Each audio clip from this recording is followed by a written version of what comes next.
You're walking along a hot desert under the scorching sun. You run out of supplies. There's no more water. You dream about rain, but there are no clouds in the sky. With each step, you lose more and more strength and fall. You notice a small pond nearby. Is it real water or just a mirage? You can't get to your feet, so you crawl there. The water is getting closer by the minute, but not because you're moving towards it. It's the water approaching you.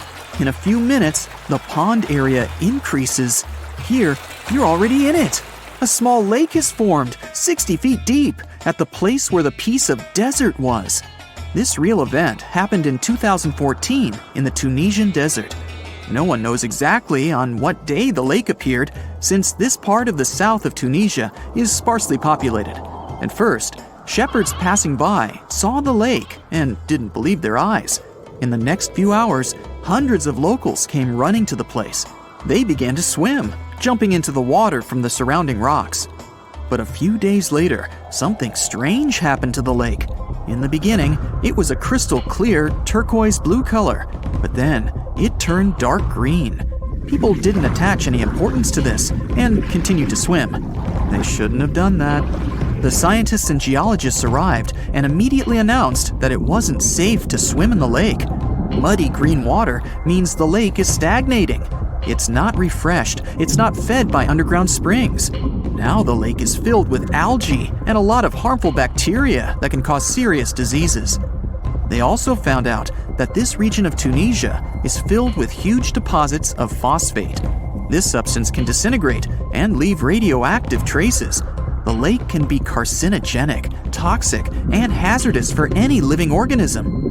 But people didn't worry about this too much. They walk in the middle of the desert, while the sun heats the air to 104 degrees Fahrenheit. Most of them are unlikely to refuse to jump into cool water, despite the warnings of scientists. Until now, no one knows exactly the reason for the appearance of the lake. Some scientists believe the lake was formed because of heavy rains. The lake is surrounded by rocks and is located inside a canyon. The water could just accumulate after each storm. Some geologists think an earthquake was the cause of the lake. A small seismic activity provoked the rupture of the Earth's rock above the water table, and through this hole, all the water splashed out. And if this theory is correct, then the lake can be pulled back underground through cracks. This is the same as when you pull the plug out of a drain hole in a filled bathtub. Any small earthquake is like pulling the plug out. Therefore, if you find yourself in these places, don't swim in this radioactive lake. We're going to the Caribbean Islands region. Among the clear blue sea, you can find a unique lake. It's located on one of the paradisical islands. You may not even notice the lake right away. The entire territory may seem like a huge concrete platform, but the main thing is not to step on its surface. Pitch Lake is a lake filled not with water, but with liquid asphalt. This is the largest asphalt deposit in the world. Steam is coming from all over the lake as it's hot. The depth of this lake is 250 feet. An entire passenger Boeing could fit there in an upright position. The lake is not fully studied, but scientists believe there's a deep fault in the Earth's crust under it. A huge amount of oil seeps through it. It passes through various chemical compounds and turns it into the asphalt.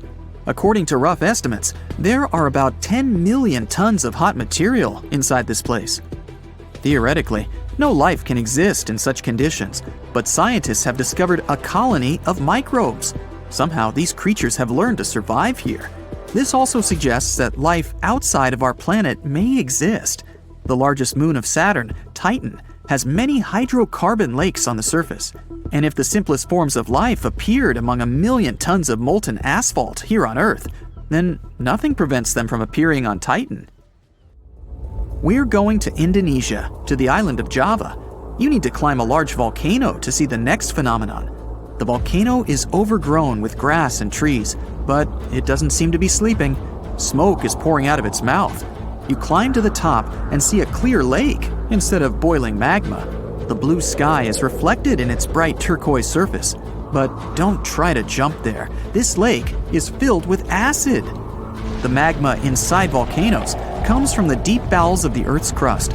The incandescent liquid consists of many molten metals and chemical compounds, and the lake is filled with particles of these metals. In addition, the volcano emits sulfur dioxide gases. When they combine with metals, they form a beautiful turquoise color. You'd better come back here at night. In some places, a lot of sulfur is concentrated. These accumulations come out of the lake and come into contact with the air. When this happens, everything around bursts into bright blue flame. It's safe to observe this from the side, but don't get too close. Nearby, on this island, there's another acid lake. It also releases sulfurous gases into the air, which are easily ignited when in contact with oxygen. And when this happens, the gases burst into a bright blue electric flame. It's difficult to see the flames during the day. At night, you can see these flashes from afar. Our next location is Australia. You start the drone high above the forest area. Among the green dense forests, you can see a bright pink spot. It's our lake. This time, the beautiful pink color may not stop you from swimming. You can relax here and take beautiful photos. The lake attracts thousands of tourists, but scientists have only recently been able to find out the reason for the unusual color. At the bottom of this salty lake in Melbourne, special algae grow and secrete a red pigment. In combination with sunlight, high temperatures, and a small amount of precipitation, it turns the lake pink. By the way, Australia is not the only place with such a phenomenon. There are lakes with a pink tinge of water all over the world. You can find them in Senegal, Bolivia, Kenya, and many other countries. The water of these places is also salty and contains the red pigment of unusual algae. We leave the hot beaches and fly to cold Canada. Here, we see a frozen Lake Abraham. We step on the ice and notice huge frozen bubbles inside. They resemble jellyfish, and there are thousands of them there. This is methane. It's a highly flammable substance. The grass, leaves, pieces of trees, and any organic substances that fall into the lake become food for a lot of bacteria that emit methane. Upon contact with frozen water, methane turns into tens of thousands of frozen balls. When the ice melts, the bubbles burst and sizzle. This phenomenon can also be observed on some shores of the Arctic Ocean.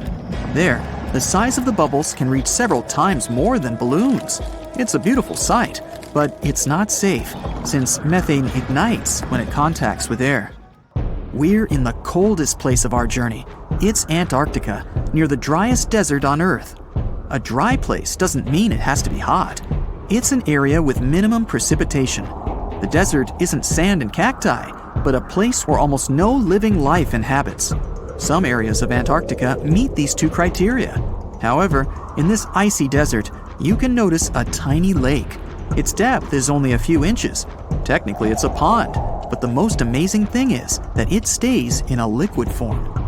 The temperature here drops to -58 degrees Fahrenheit. The pond should be frozen, but this doesn't happen. Don Juan Pond is one of the saltiest reservoirs on the planet. The amount of salt here doesn't allow the water to freeze.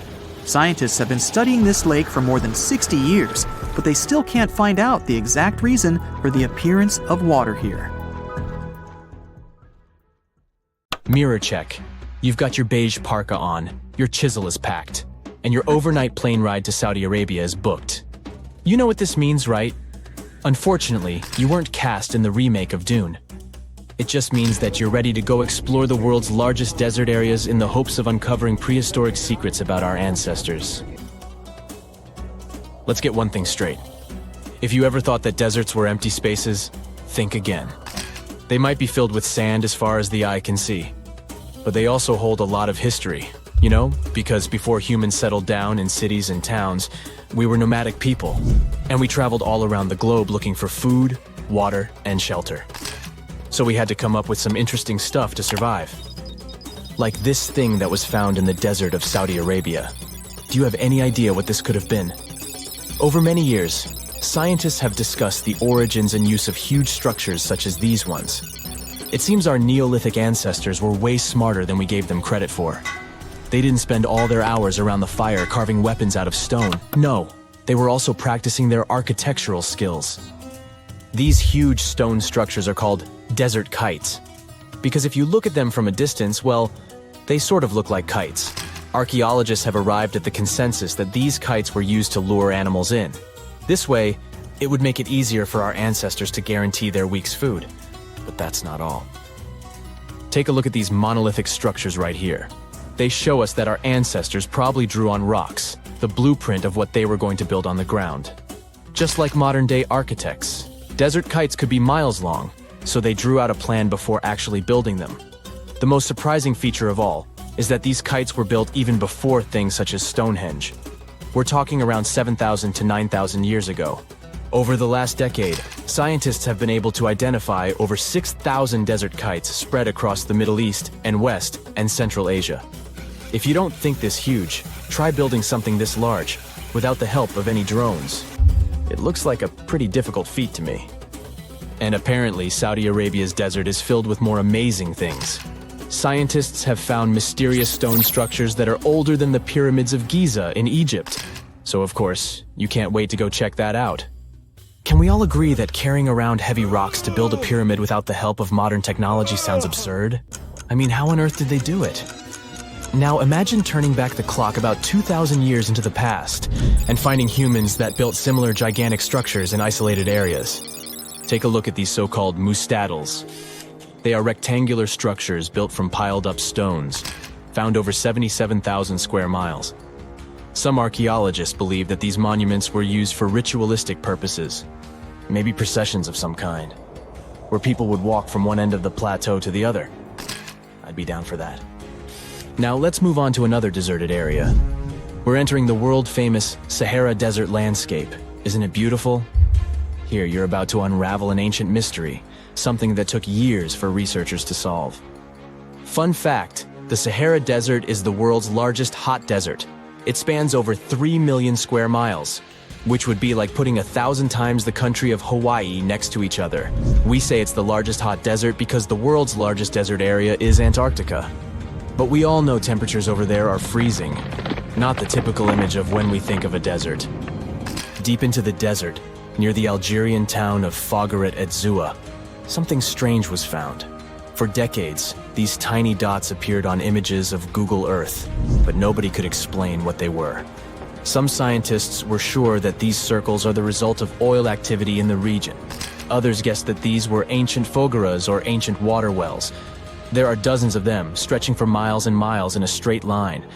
The strange thing is that they are always far away from any town, road, or human activity in general. So what was or is their purpose? If you had to take a guess, what would you say? Remember we talked about how our ancestors had to be creative in order to survive in the desert? Let's try to walk in their shoes for a minute.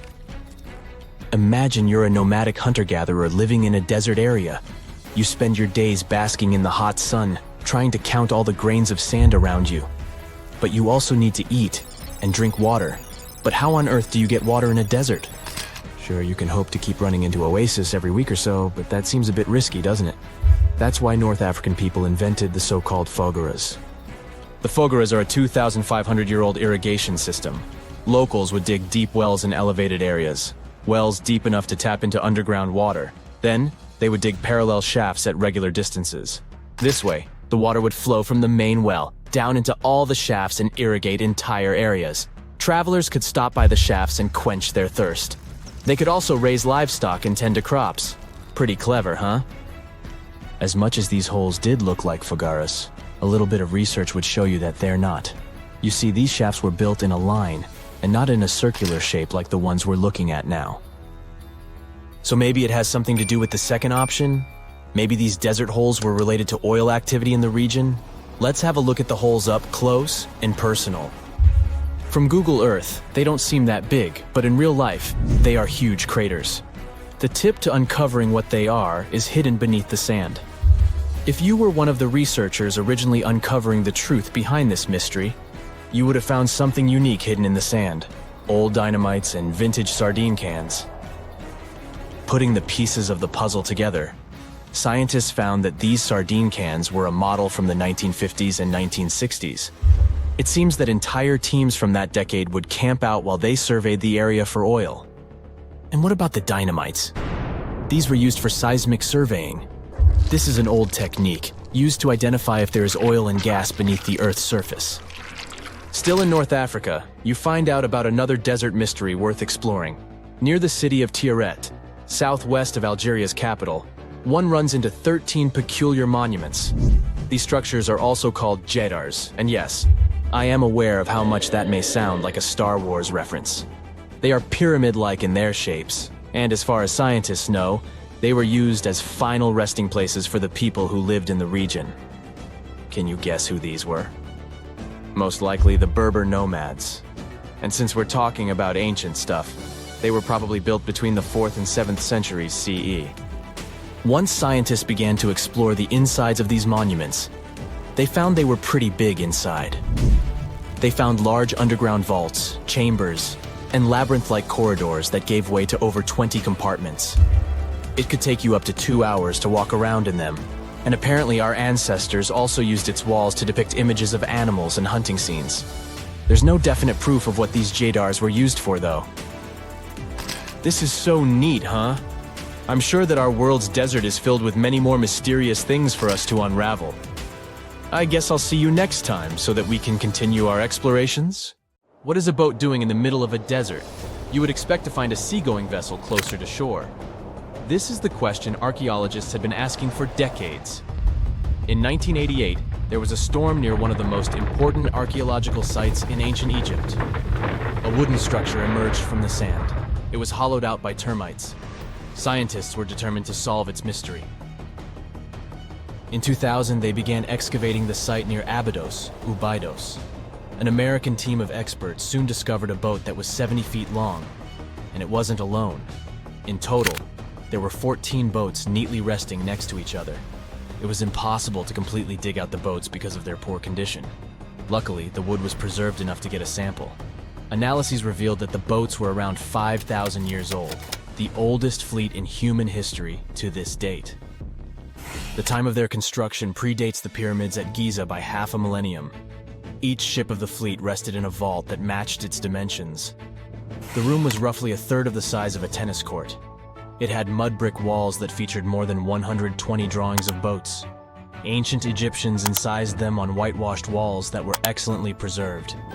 Scientists have known about these mysterious chambers for well over a century. 1901, 1902.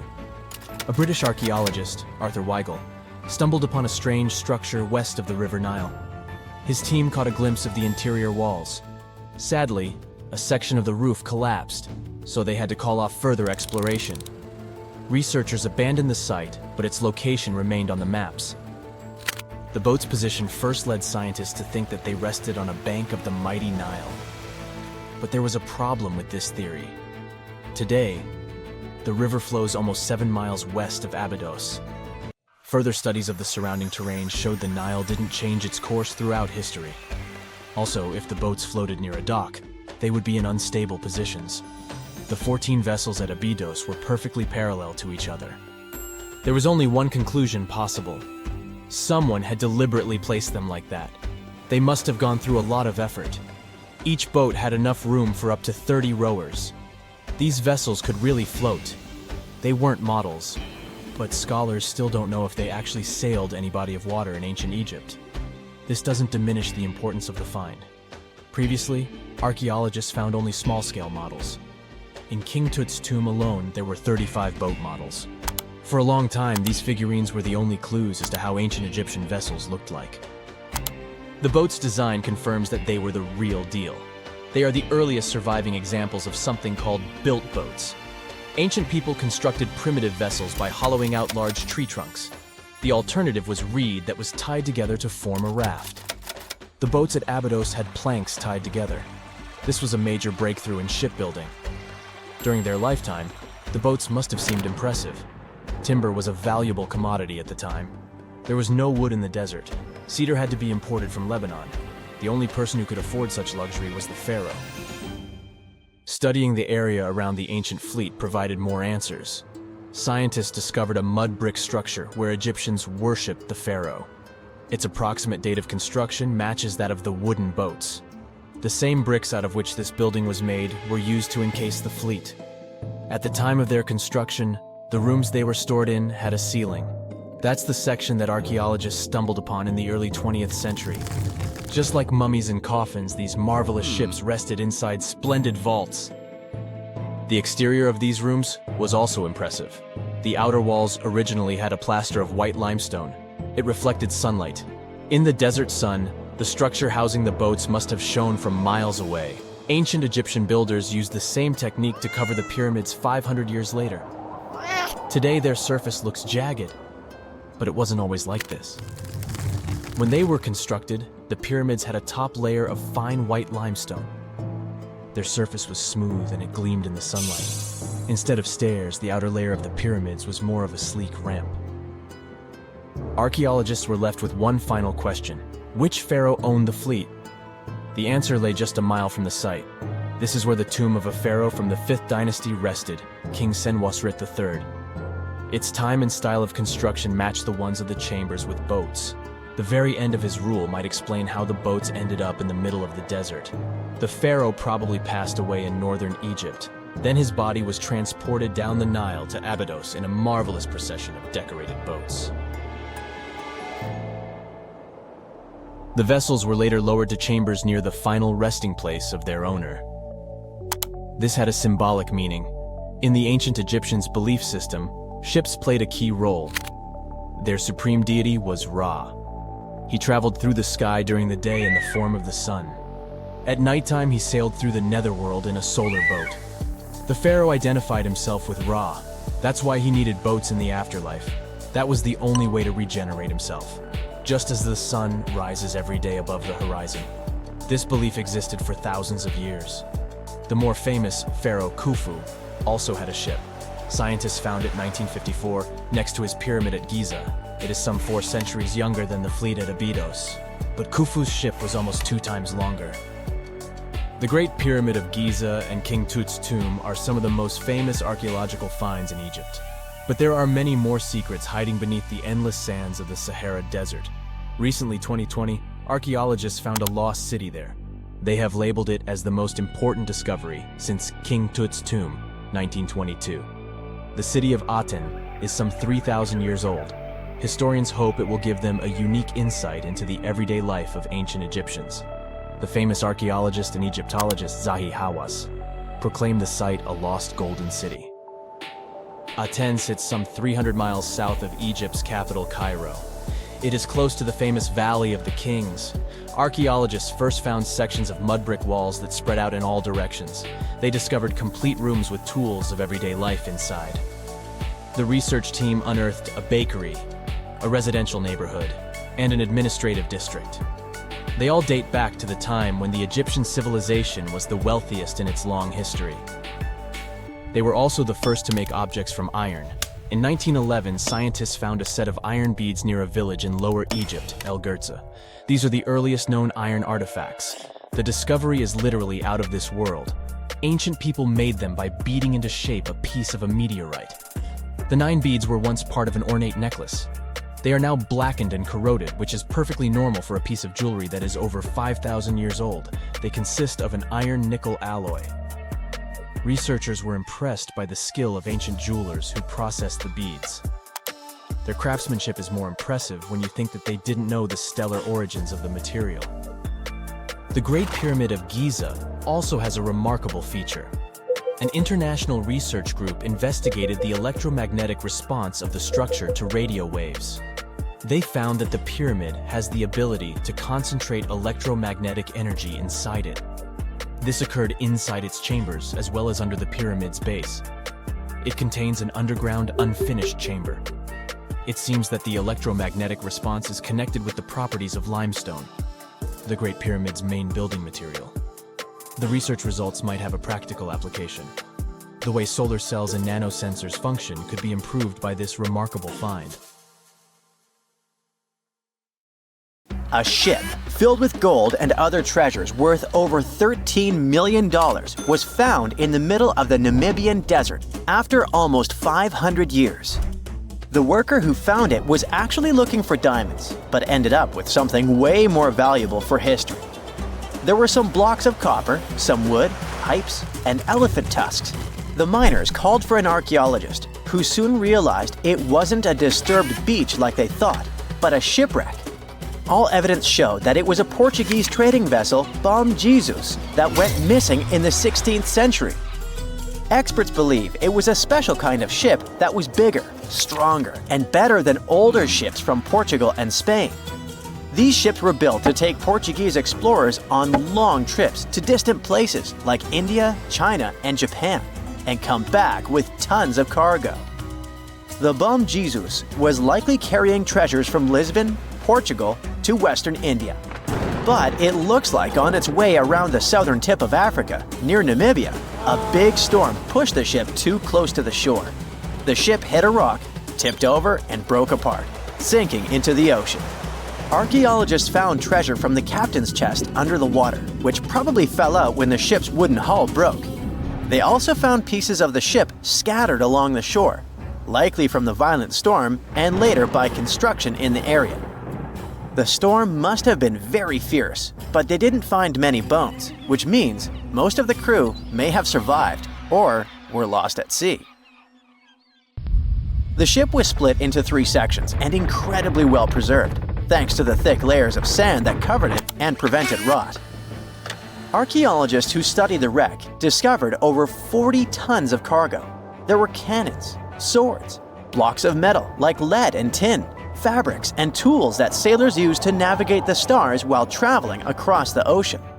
The most exciting discovery was 1,845 copper ingots, weighing as much as 16 to 17 tons altogether. Those copper ingots, or pieces of pure metal, are still in great condition because the hull of the ship and layers of sand protected them from ocean water. The scientists even managed to read the trademarks on them on site and learned they were made by a super wealthy German trading company.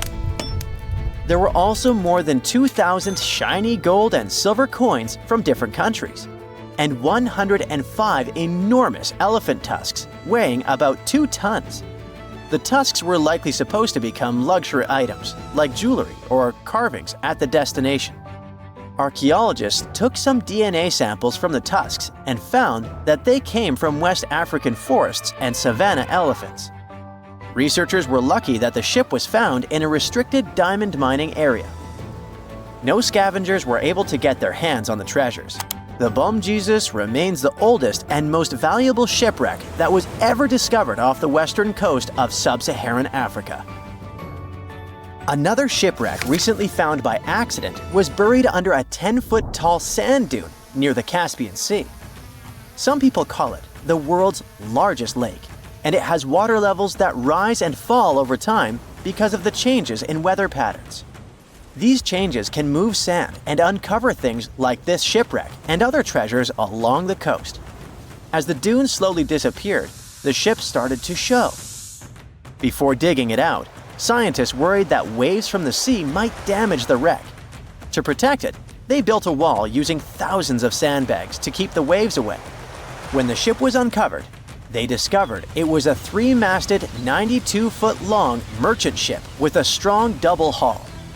Wood samples showed the ship was built in the 18th to 19th century using trees like Scots pine, spruce, and larch from the Volga River area or the Caucasus.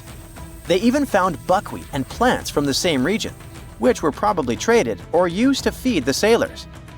It proves that the ship was part of a group of merchant ships that once sailed the Caspian Sea. An amateur fisherman who was 20 feet under the sea off the coast of Turkey noticed some huge metal remains. He had an underwater camera, so he made footage of the discovery and took it to scientists. They immediately started an investigation and learned that it must be a shipwreck from the first decades of the 20th century. It could be one of the Ottoman Empire ships that had an important mission to deliver supplies, but disappeared without a trace. Scientists got permission to study this Black Sea wreck in detail to learn more about its mysteries. They're hoping to find its shipyard documents to find some answers, as the ship itself is in terrible condition and is tricky to work with. Robot submersibles that belong to an oil and gas company noticed hundreds of intact ancient storage jars sitting on the seabed in the eastern Mediterranean. Experts think those jars are 3,300 years old. This makes the find the oldest shipwreck from the deep sea. The jugs were probably used to store oil or other agricultural products like fruit. This proves that the people who made them organized maritime trade and had incredible navigational skills. It looks like the ancient mariners managed to traverse the Mediterranean Sea without a line of sight to any coast. All they could see was the horizon, so they must have used the sun and other stars to find their way.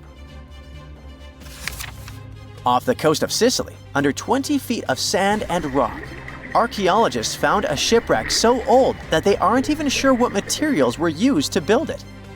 They think the ship is from the 5th or 6th century BCE, which means it's over 2,500 years old. This ancient ship wasn't alone.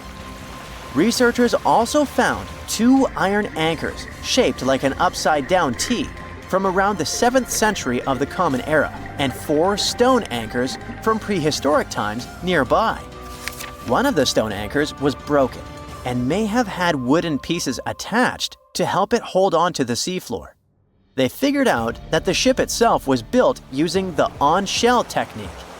The wooden planks of the ship were connected so tightly that they could support the ship on their own, with extra beams added just to make it stronger. Sadly, the ship's wooden hull is very fragile now because tiny sea creatures that eat wood have damaged it over the years.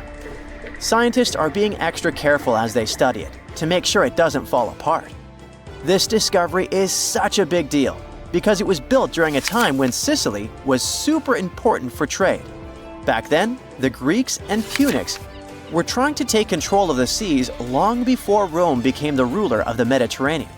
By studying this ship, scientists hope to learn more about how people traveled and traded in those ancient times. One more shipwreck, this time off the coast of Kenya. Could be from Vasco da Gama's final voyage. This Portuguese explorer was the first European to reach India by sea around the Cape of Good Hope. Local fishermen discovered the shipwreck in question in 2013. When an underwater archaeologist came to check it out, he found some treasures at the spot: elephant tusks and valuable copper ingots. If this find really has to do with Vasco da Gama, then it must be from the 16th century. It was the year of his 3rd and final voyage to India. Da Gama led a huge fleet of 20 ships, one of which was the São Jorge. Most of the ship is hidden under layers of coral, and a whole team of scientists are carefully digging trenches to find parts of the ship's wooden frame and hull. Something exciting and kinda unexpected popped out among the rocks of the Ica Valley in Peru. The bones of a really old whale that lived almost 40 million years ago. At first, no one was really impressed because the bones they found were big and weirdly shaped, so people just thought they were looking at giant boulders. I mean, that's cool too, but things got way better when they realized those were the remains of a very large ancient animal that roamed along the coast of ancient Peru. Plus, it was probably the heaviest creature that ever lived. Sorry, blue whale, I know you worked hard to get to the top. The length of over 100 feet and weight of more than 200 tons brought you the status of the biggest animal on our planet. But it seems you've held the title long enough. Time to hand it over to our next candidate, and that one's really gigantic. This ocean beast was probably shorter than the blue whale, but heavier, with a weight that could be between 93 tons and 370 tons.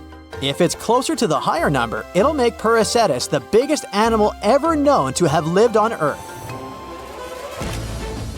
And it seems its weight was the result of having extremely thick, dense bones.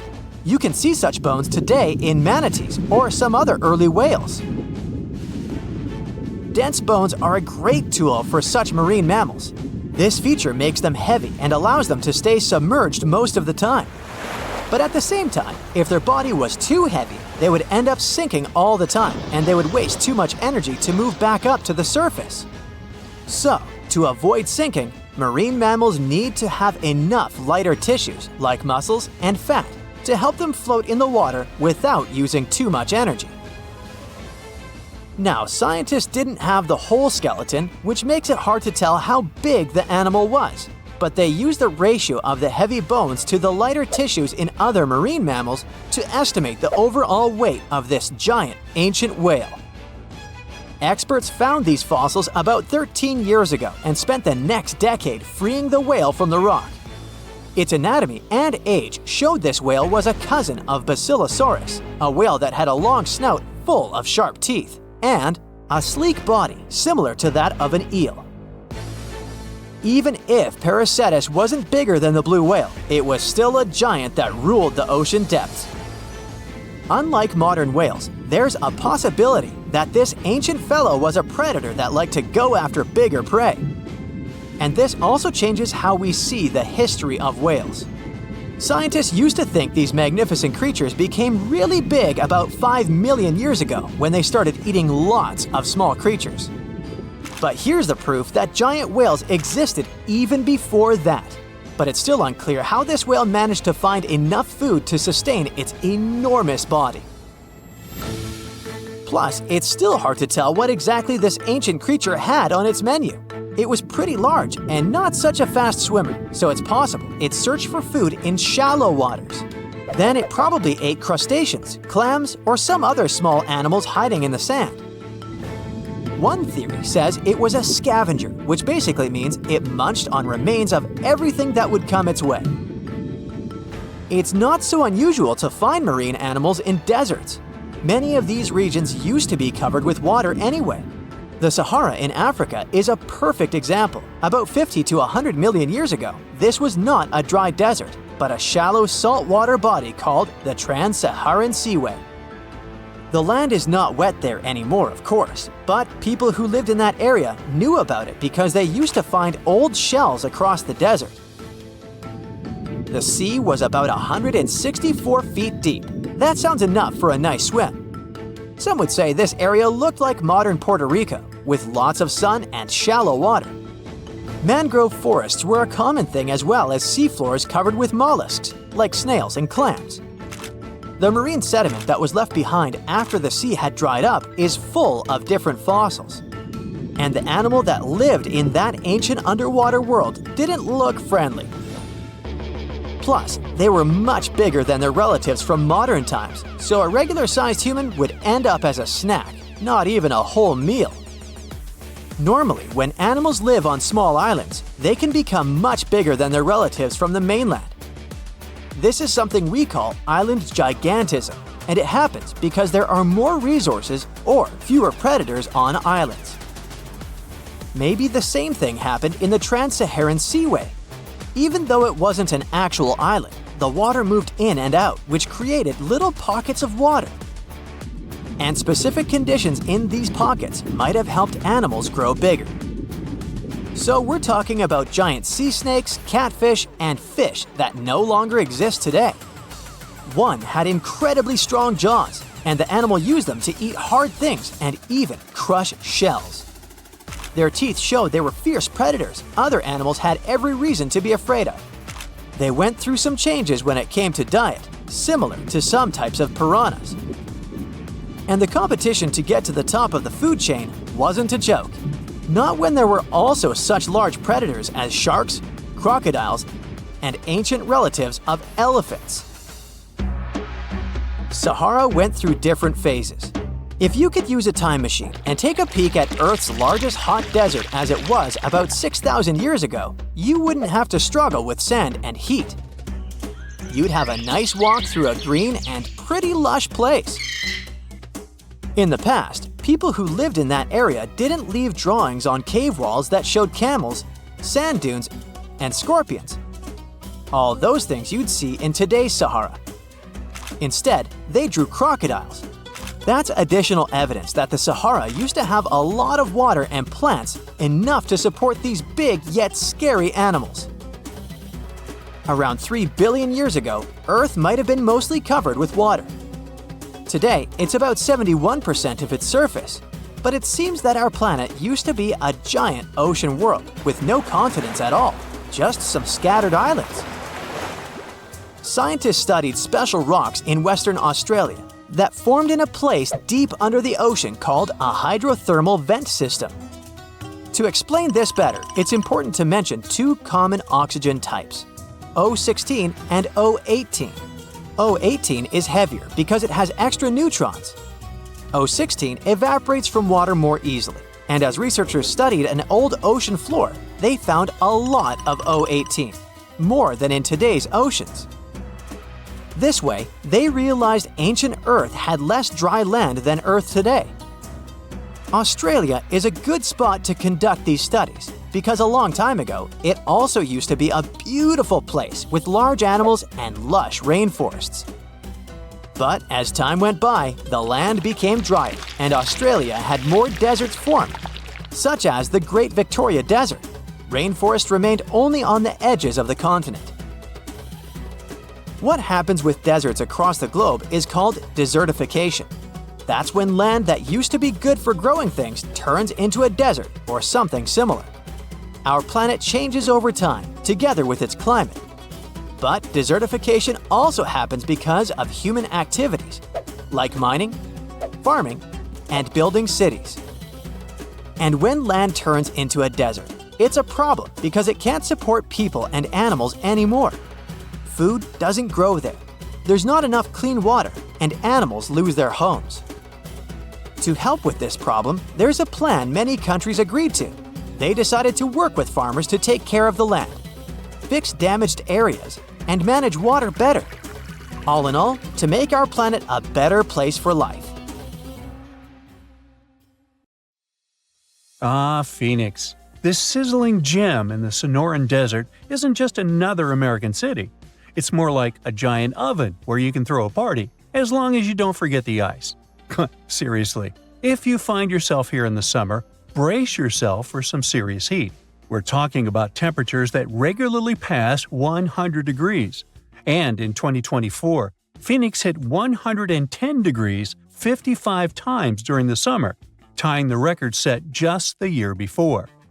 Now, I get it if you're not a fan of hot weather, but apparently a lot of people love living in a sauna.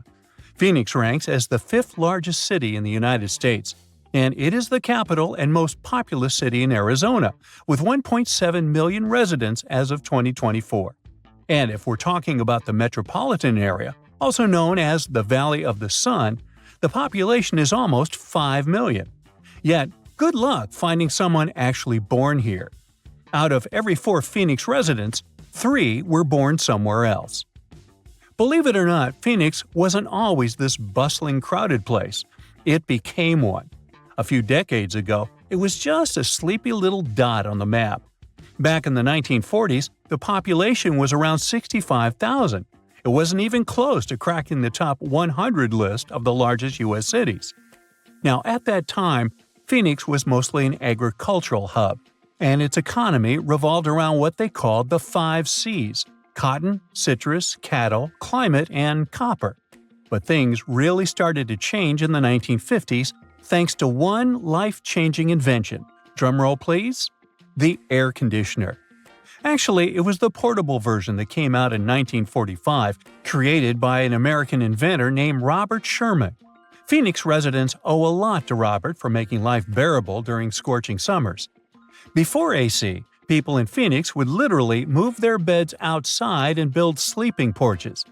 They'd protect that kind of outdoorsy space with light curtains or some kind of net to keep the dust and bugs out.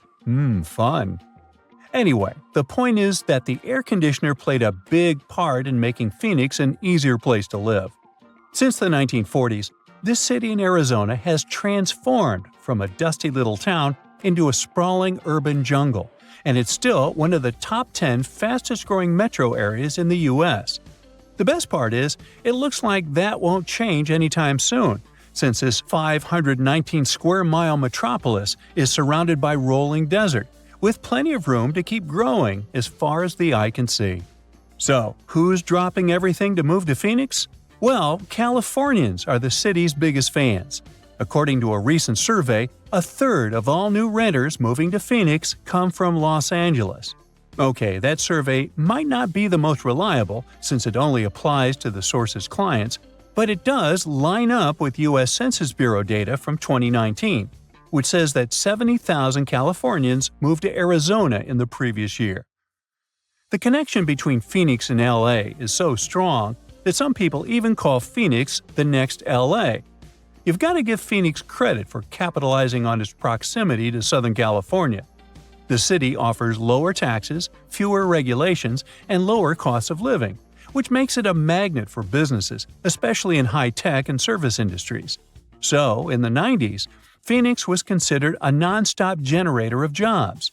In the last few years, we've seen the number of jobs only go up, and the unemployment rate has dropped by nearly half, going from 6.3 in January 2014 to 3.4 in the same month in 2024. Now, when it comes to big city problems, you can't avoid talking about traffic. But here's another reason why Phoenix is a dream city. It doesn't even come close to the traffic nightmares you find in places like LA. Estimates show that people in Los Angeles waste about 119 hours a year just sitting in traffic. But in Phoenix, it's more like 61 hours. Huge difference, huh? And let's not even start talking about the money people waste just sitting in traffic. In LA, drivers burn through about $2,440 worth of gas per year. In Phoenix, they waste 25 gallons of fuel, which ends up costing about $952. Yeah, that's still a lot of cash, but compared to LA, come on, that's a steal. Phoenix being okay in terms of traffic might have a lot to do with how the city was designed. Just take a look at a map of Phoenix. You'll notice it looks like someone took a ruler and drew perfectly straight lines for the roads. That's because the city was laid out in a grid system. This setup makes it so much easier to get around, especially compared to cities full of confusing twists, U-turns, and one-way streets. It just simplifies things, whether you're a local or a tourist. Plus, Phoenix has nice wide streets. Most cities have one major road and a bunch of narrow streets that just can't handle heavy traffic. But Phoenix has wide roads everywhere. So, when the freeways get jammed, you can just hop onto a parallel street and still get to work without stressing out too much. When you look at all the job opportunities and the relatively smooth traffic, it's no wonder people are willing to put up with the heat and move to Phoenix. But don't get it twisted, the heat is no joke. It is really, really hot and sunny out there. We're talking about 300 days of sunshine on average, or about 85% daylight hours per year. But once again, Phoenix has made the best of it. And all that constant sunshine has turned Phoenix into one of the top solar energy cities in the country. Now, you may be wondering, a city in the middle of the desert with barely any rain, do they actually have enough water? Well, they do. Phoenix has its water situation pretty well sorted out, thanks to multiple sources. I mean, they don't rely on rain alone, which is a good thing because, desert life. Most of their water comes from way up north and east of the valley, where snow melts off the mountains and flows into giant reservoirs, storing it up for those dry years. But most of Phoenix's water comes from the Salt River Project, which brings water through canals and pipelines from the Salt and Verde rivers. Then there is the Central Arizona Project, which transports water all the way from the Colorado River. They even get a bit of water from underground wells. And Phoenix doesn't want to waste a drop, so they're smart about recycling, reusing treated water to keep parks green, and even recharging their groundwater. Since Phoenix is all about sunny skies nearly every day of the year, it's normal that people can get a little moody when it actually rains. But here's the thing. Phoenix always gets a surprise up its sleeve, even when it comes to bad weather. When it rains in the deserts, locals get treated to this unique earthy smell. It's thanks to the creosote bush, a desert plant that releases an amazing fragrance when the rain hits it. People describe it as the smell of rain, and honestly, it's one of those fresh, clean scents that makes you forget you're in the desert for a second. And if you've never stopped to think about why Phoenix is called Phoenix, well, it's based on that famous legend of the bird that rises from the ashes. Now, after knowing all the special things about this city and its unique ability to turn challenges into advantages, we can say the name couldn't have been better chosen.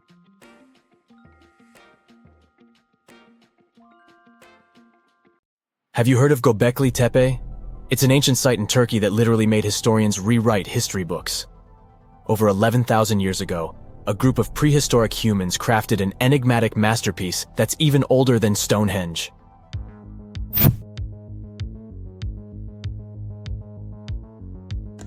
Before its discovery, archaeologists believed that people didn't know about iron and weren't good at making pottery. They were sure that settled life only emerged with the need for agriculture. But Göbekli Tepe changed this belief.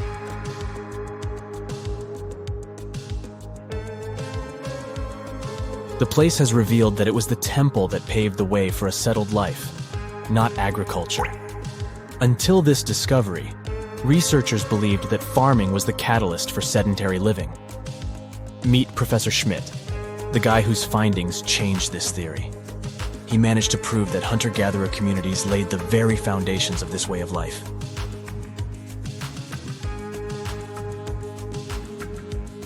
Back in the 1960s, other archaeologists visited the area, but they totally missed the mark. While surveying the region, they stumbled upon a hill with scattered limestone slabs and concluded it was just an old burial ground from medieval times. Little did they know that there was so much more to uncover.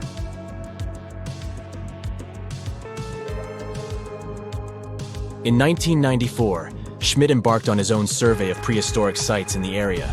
Surprise! He instantly realized he had discovered something truly extraordinary. Unlike the nearby flat and barren plateaus, Göbekli Tepe had a gently rounded top, rising 50 feet above the surrounding landscape. Funny enough, the translation of this place's name is Potbelly Hill. Schmidt was sure only humans could have made something like this.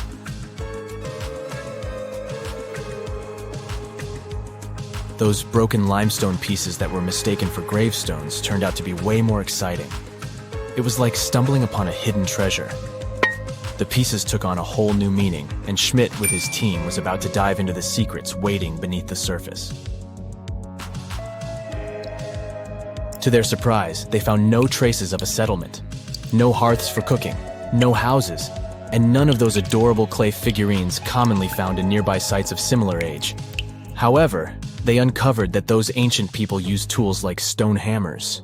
So, Schmidt and his team put their heads together and took a wild guess at the age of Göbekli Tepe's stone structures. Their estimation got backed up by some limited carbon dating done right at the site. The ancient vibes of this place were finally starting to make sense. It was like a puzzle slowly coming together.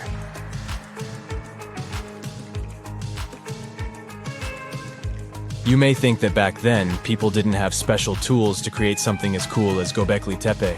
Not true. Turns out, these prehistoric folks used flint tools instead of fancy metal chisels. They were also skilled at chipping away softer limestone and crafting pillars right on the spot. Afterward, they carried the pillars a short distance to the summit and placed them upright. Once the stone rings were complete, they covered them with layers of dirt. Over time, they added new rings, and voila! You've got a cool hill to impress people in the future.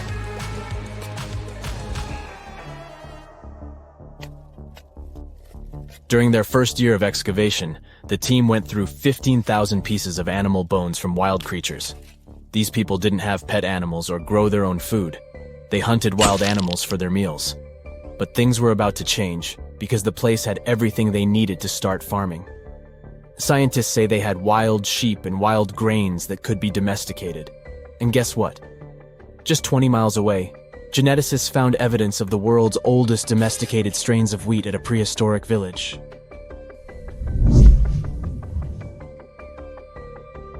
These amazing findings have completely changed how we view civilization. In the past, experts believed that people needed to learn how to farm and settle in one place before they could build temples and develop complex societies. But guess what? Schmidt's research flips that idea on its head. He claims that the incredible effort put into constructing these astonishing structures actually set the stage for the development of advanced societies. It means that societal and cultural changes happened before agriculture. Schmidt has this fascinating hypothesis about Göbekli Tepe. He thinks it could have been a special burial site where people left their loved ones. And here's the twist. The burial site was adorned with fancy statues and symbols representing deities from the spiritual realm. The idea that Göbekli Tepe could have served as a sacred place adds another layer of complexity to the whole story. While the site's true purpose may remain elusive, Schmidt's insights invite us to consider the profound interplay between life and the afterlife, and the deep reverence ancient hunter-gatherer societies may have had for their departed ancestors. Now let's talk about the stars of the show, the mesmerizing T-shaped columns that dominate Göbekli Tepe. These mysterious structures range from 10 to 20 feet tall and most likely represent stylized human figures. But one figure stands out from the rest, the three-dimensional lion relief. This depiction really fires up our imagination. Why? Because it hints at the possibility that lions roamed Anatolia during the Neolithic period.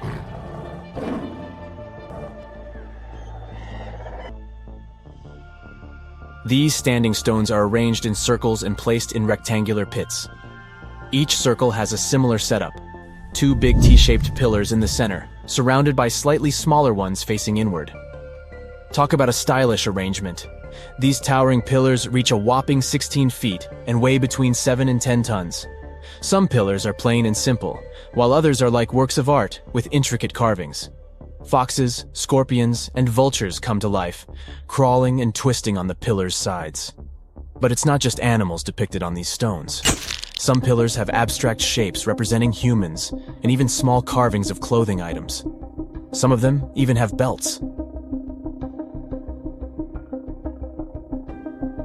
Now, there's one pillar that stands out from the rest like a rock star.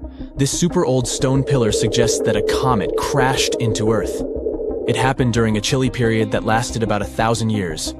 Previous studies examining Greenland ice cores hinted at this comet theory, but now the carvings at Göbekli Tepe prove it right.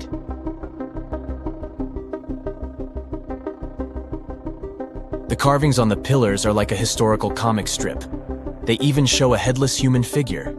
Researchers fed the images into a computer and discovered their connections to constellations, indicating that this temple might have been an ancient observatory. It's like our ancestors were trying to document this cataclysmic event in their own unique way.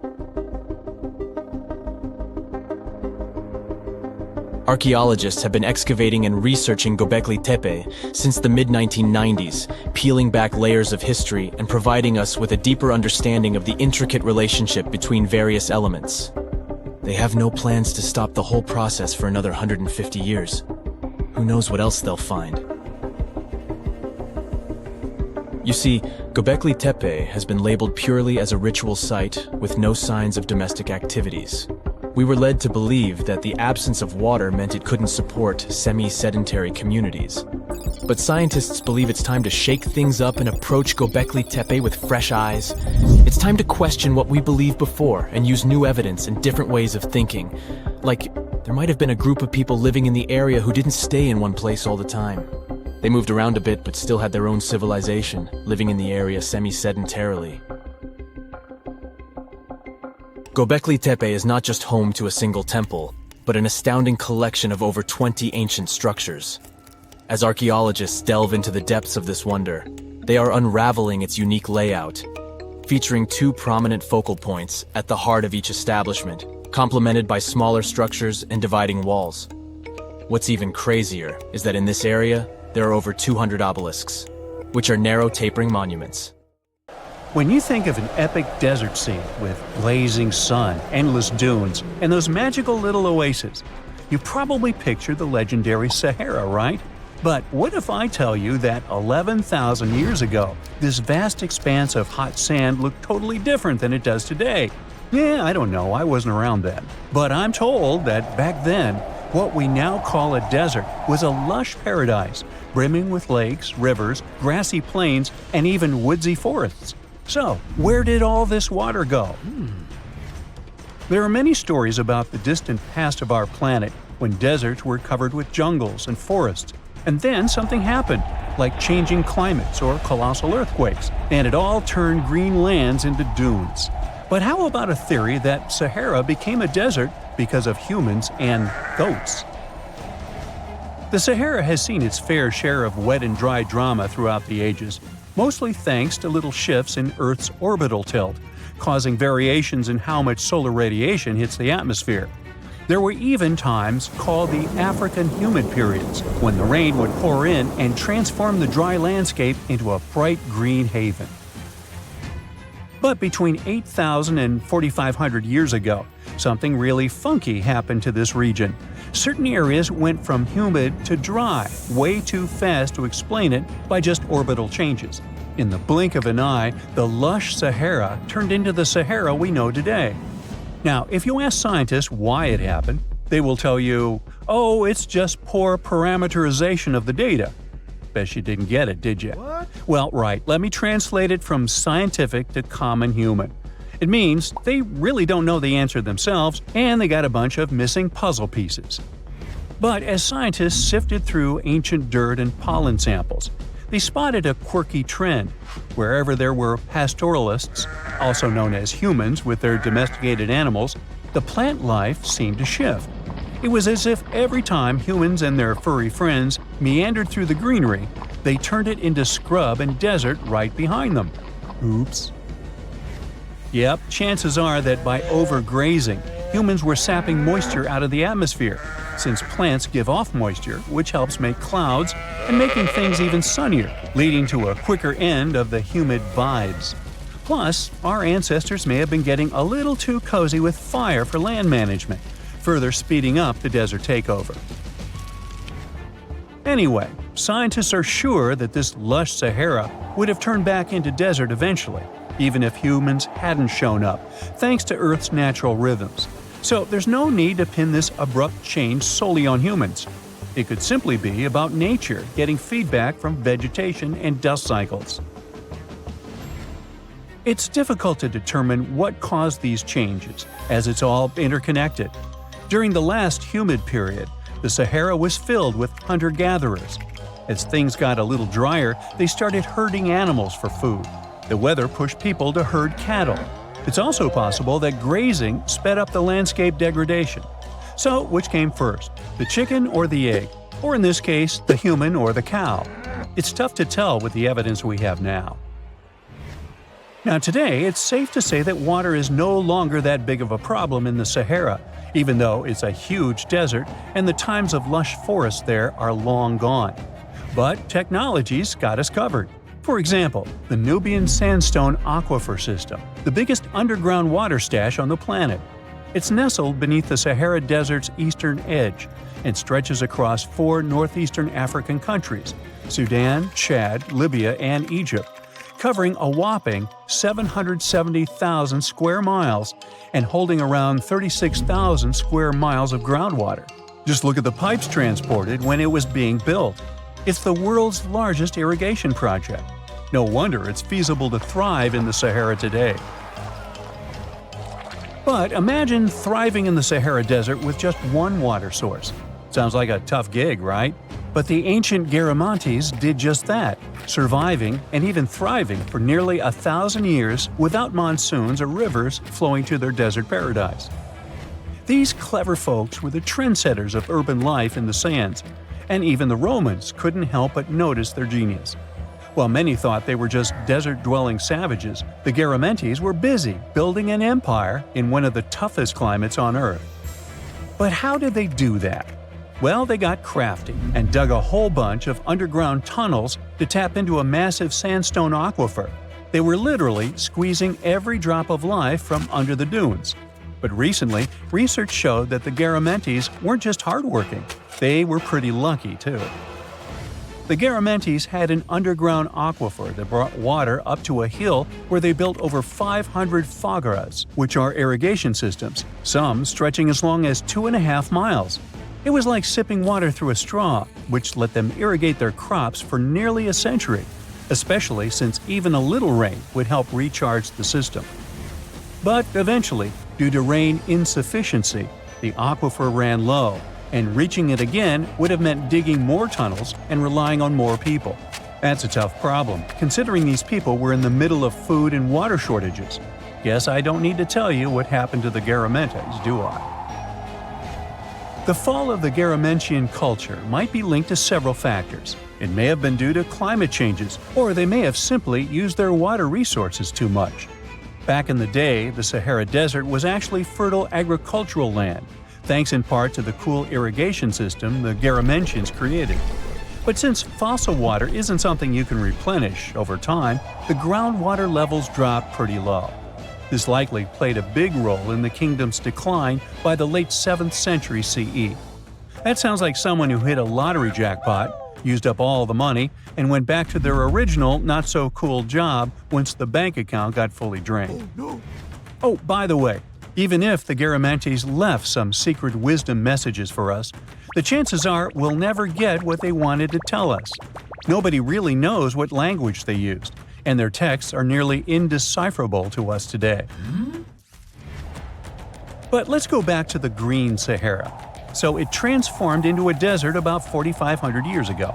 But today, we can understand how people lived in those times in the Sahara thanks to natural parks in Africa that have the ultimate outdoor art gallery.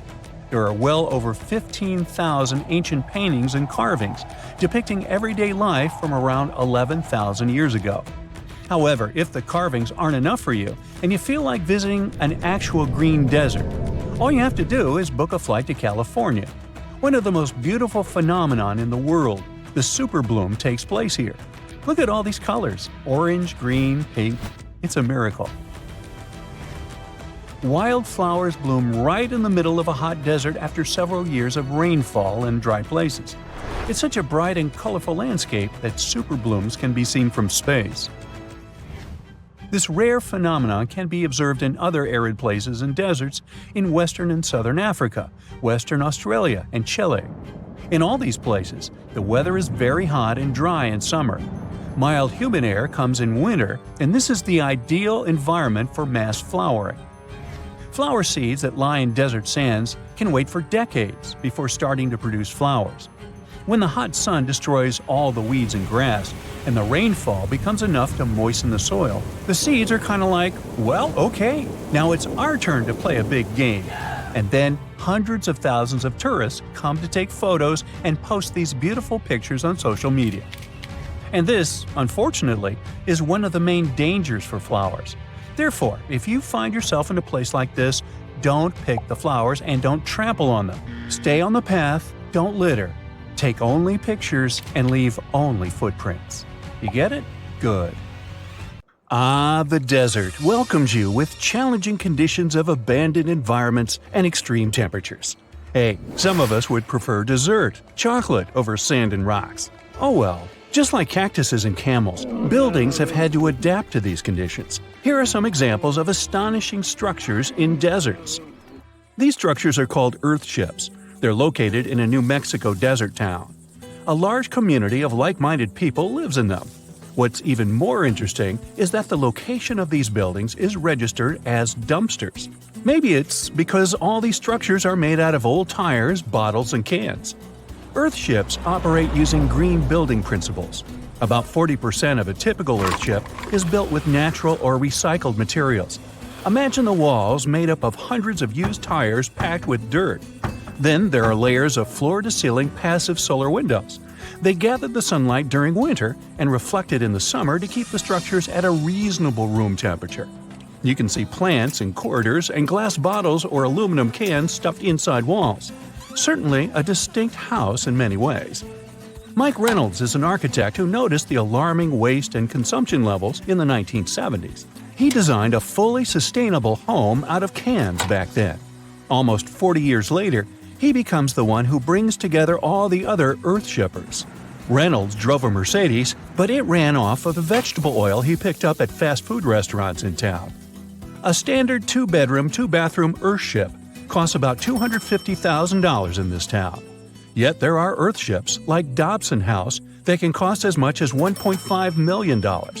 If you do it yourself, with family and friends, you can eliminate the cost of labor, and it becomes relatively less expensive. Let's assume you're really going to build one. Where can it be? Well, anywhere. Earthships currently fit in the cold, dry air of Canada, as well as the hot and humid climate of Haiti. This is the Mirage Mirror House. It's an installation set in the Southern California desert. Mirage opened in 2017 as part of a contemporary art exhibition. It's composed of mirrors. This minimalistic structure blends with the environment around it. The doors, windows, and openings have been removed to create an amazing experience. What you have in the landscape is reflected back to you. How's it made? With mirrored surfaces. At night, the distant lights refract from the mirrors. In the daytime, the sky is transformed into banks of clouds. There's no fixed scenery in this house. How about seeing a futuristic structure in the deep desert? Architects designed a concept home that pairs perfectly with Elon Musk's Cybertruck. The house has a post-apocalyptic theme. I mean, when I say post-apocalyptic, it's because I can't say it. Anyway, the house is designed to survive in a disaster scenario.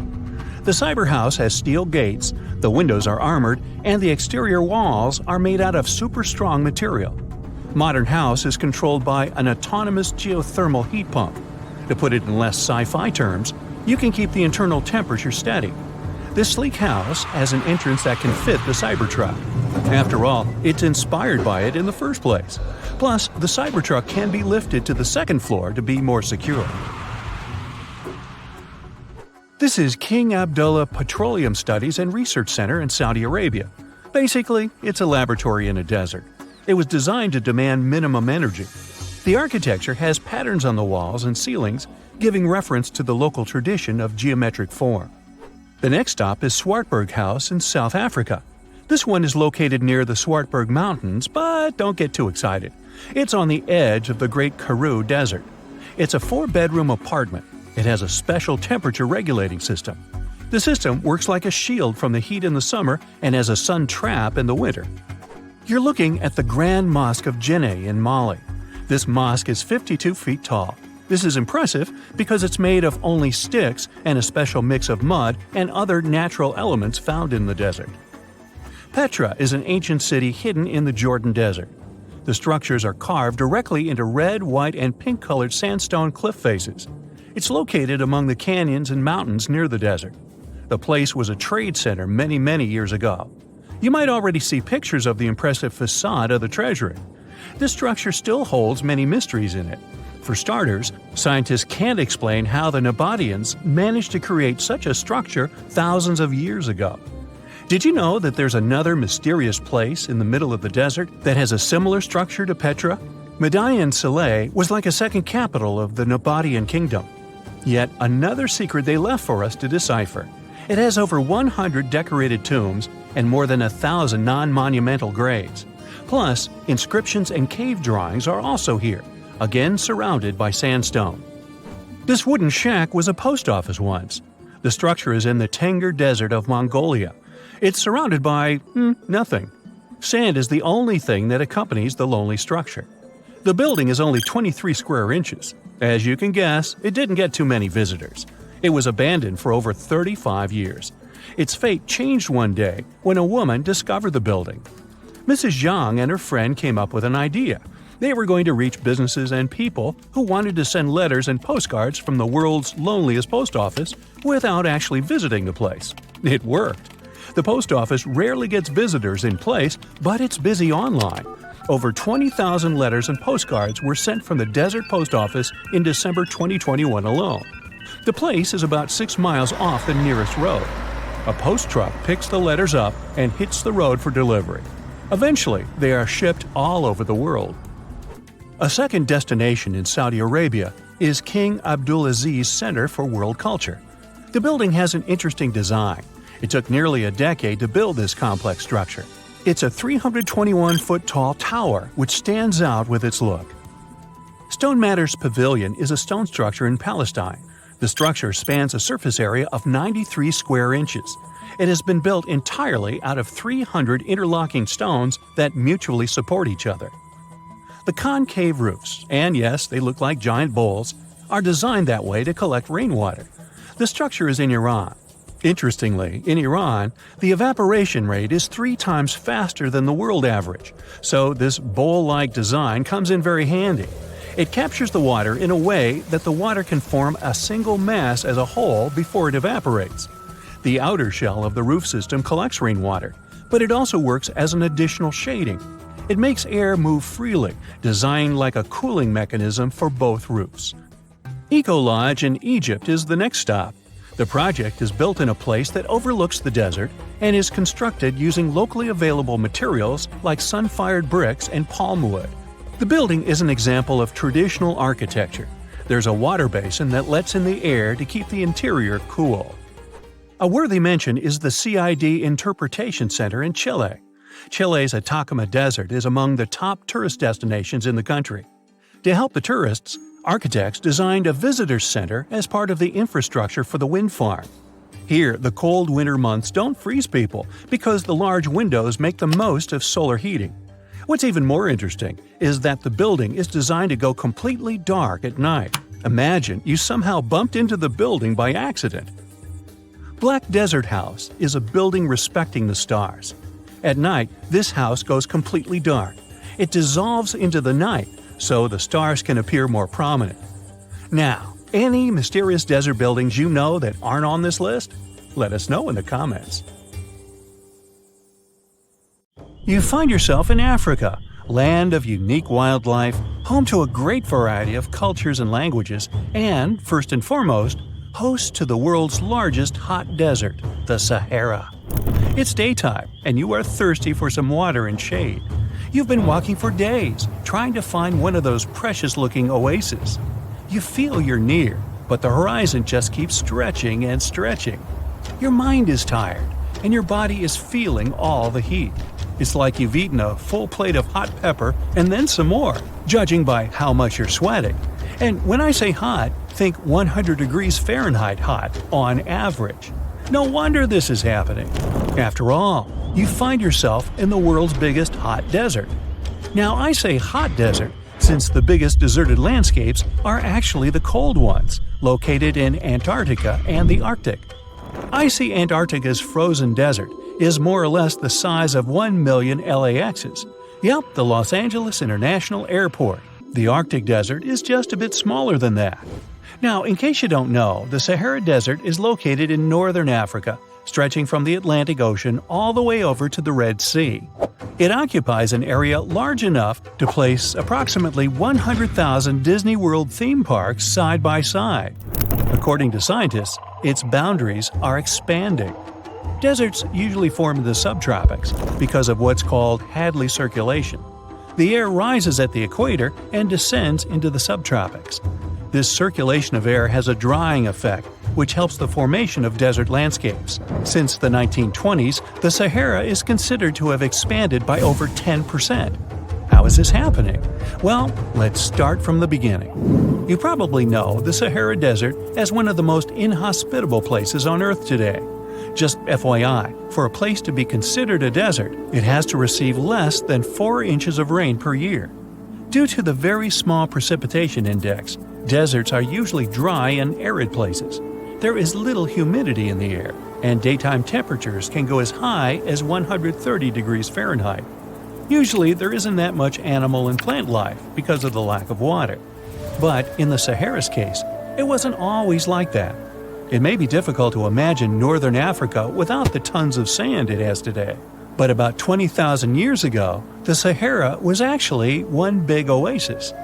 Recent discoveries show clear evidence of what the scientists now call the Green Sahara. In the mid-1800s, a German explorer crossing the Sahara encountered some paintings and engravings that nomad artists had left behind. What he saw in those paintings looked nothing like his actual surroundings. Instead of an arid landscape with only camels and desert vegetation, the rock paintings depicted jungle animals like giraffes and hippos. There were even images of livestock and grazing animals such as cattle and sheep, something that seems impossible for modern-day Sahara. Artists usually draw what they see around them, so this finding really intrigued the German explorer. The drawings were so detailed that the artists must have had close contact with those animals. You can find this rock art spread out in the northern part of the African continent, from western Sahara to Saudi Arabia. Geologists soon took a keen interest in this and found the first clues to what this could mean. They have been able to confirm that, in fact, northern Africa was once much wetter. They found evidence from nearby deep-sea sediment off the coast of Mauritania. Sampled cores of underwater sand and mud, known as Saharan dust flux, show geologists that, indeed, a green Sahara was possible. The more dust is blowing off of the desert and into the bottom of the ocean, the drier the climate in the region. The sediment cores show that there was much less dust, only half as much, coming off northern Africa during the humid period. This period has to do with Earth's natural cycles. Normally, the Earth rotates at a tilt of 23.5 degrees, but this angle is not consistent and changes over time. Earth's tilt is responsible for the amount of sunlight each hemisphere receives. It affects several ecosystem functions on the planet. During the time of the Green Sahara, the Earth received between 4 and 8% more sunlight than it does today. So when the Earth tilted about 20,000 years ago, the northern hemisphere received more direct sunlight, which affected humidity levels in the region. As the northern hemisphere got warmer, this affected monsoon activity, more specifically the West African monsoon. Monsoons are wind systems that affect a region's rainfall index and humidity levels. As a part of the globe gets warmer, it allows for more air to rise. It combines with the wind to draw moisture up into the atmosphere. Little by little, northern Africa also became wetter. The increased moisture made the Sahara so wet that there were actual bodies of water in the region. As vegetation grew, the plants held onto moisture better than bare sand could. There is evidence of natural basins throughout the Sahara and lakes so big they would fit all of the U.S.'s Great Lakes inside of them. Archaeologists uncovered evidence of vibrant societies in what are now arid areas. It looks like ancient cultures were able to take full advantage of the African humid period. According to researchers, the human population peaked across the Sahara about 9,000 years ago. There are traces of fireplaces, hunting tools, fish hooks, and even mounds of fish bones. Records show that there have been over 230 green periods over the span of 8 million years. Solar radiation is always changing due to natural orbital cycles. That's why Earth will most certainly see another green Sahara moment. It might be thousands of years from now, but it will happen. The same way the Sahara turns green, it turns yellow again. Let's put it like that. All it takes is a significant axial tilt and a few years of readjusting. However, another phenomenon is calling the attention of scientists now. Recent studies by the National Science Foundation from the University of Maryland show the Sahara has expanded 10% over the past 90 years.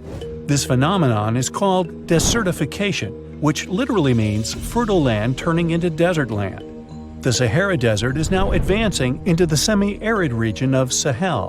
In 1950, this region was home to 31 million people. Today, its population is over 100 million people. This rapid population growth has largely contributed to the Sahara's expansion. Farmers that were once nomads began settling down. Land usage grew more intense, aiding in weakening the soil. The demand for food has caused an overcropping of the land, so even more of it is turning into the desert now. The study also shows that natural climate cycles can affect rainfall in the Sahara and the Sahel. Scientists affirm that all deserts fluctuate, not only the Sahara. A desert's boundary may expand in the dry winter and contract during the wetter summer. South of the Sahara lies the Chad Basin. It is a natural body of water that now serves as an indicator of the Sahara's expansion. The Chad Basin is located in the region where the Sahara is advancing southward. An atmospheric and ocean expert from the University of Maryland explains that rainfall has reduced greatly in the entire region. Due to reduced rainfalls, there is less water across the entire basin, and even Chad Lake is drying out. Just like the Sahara, the Atacama Desert in Chile, deemed the world's driest, is also expanding.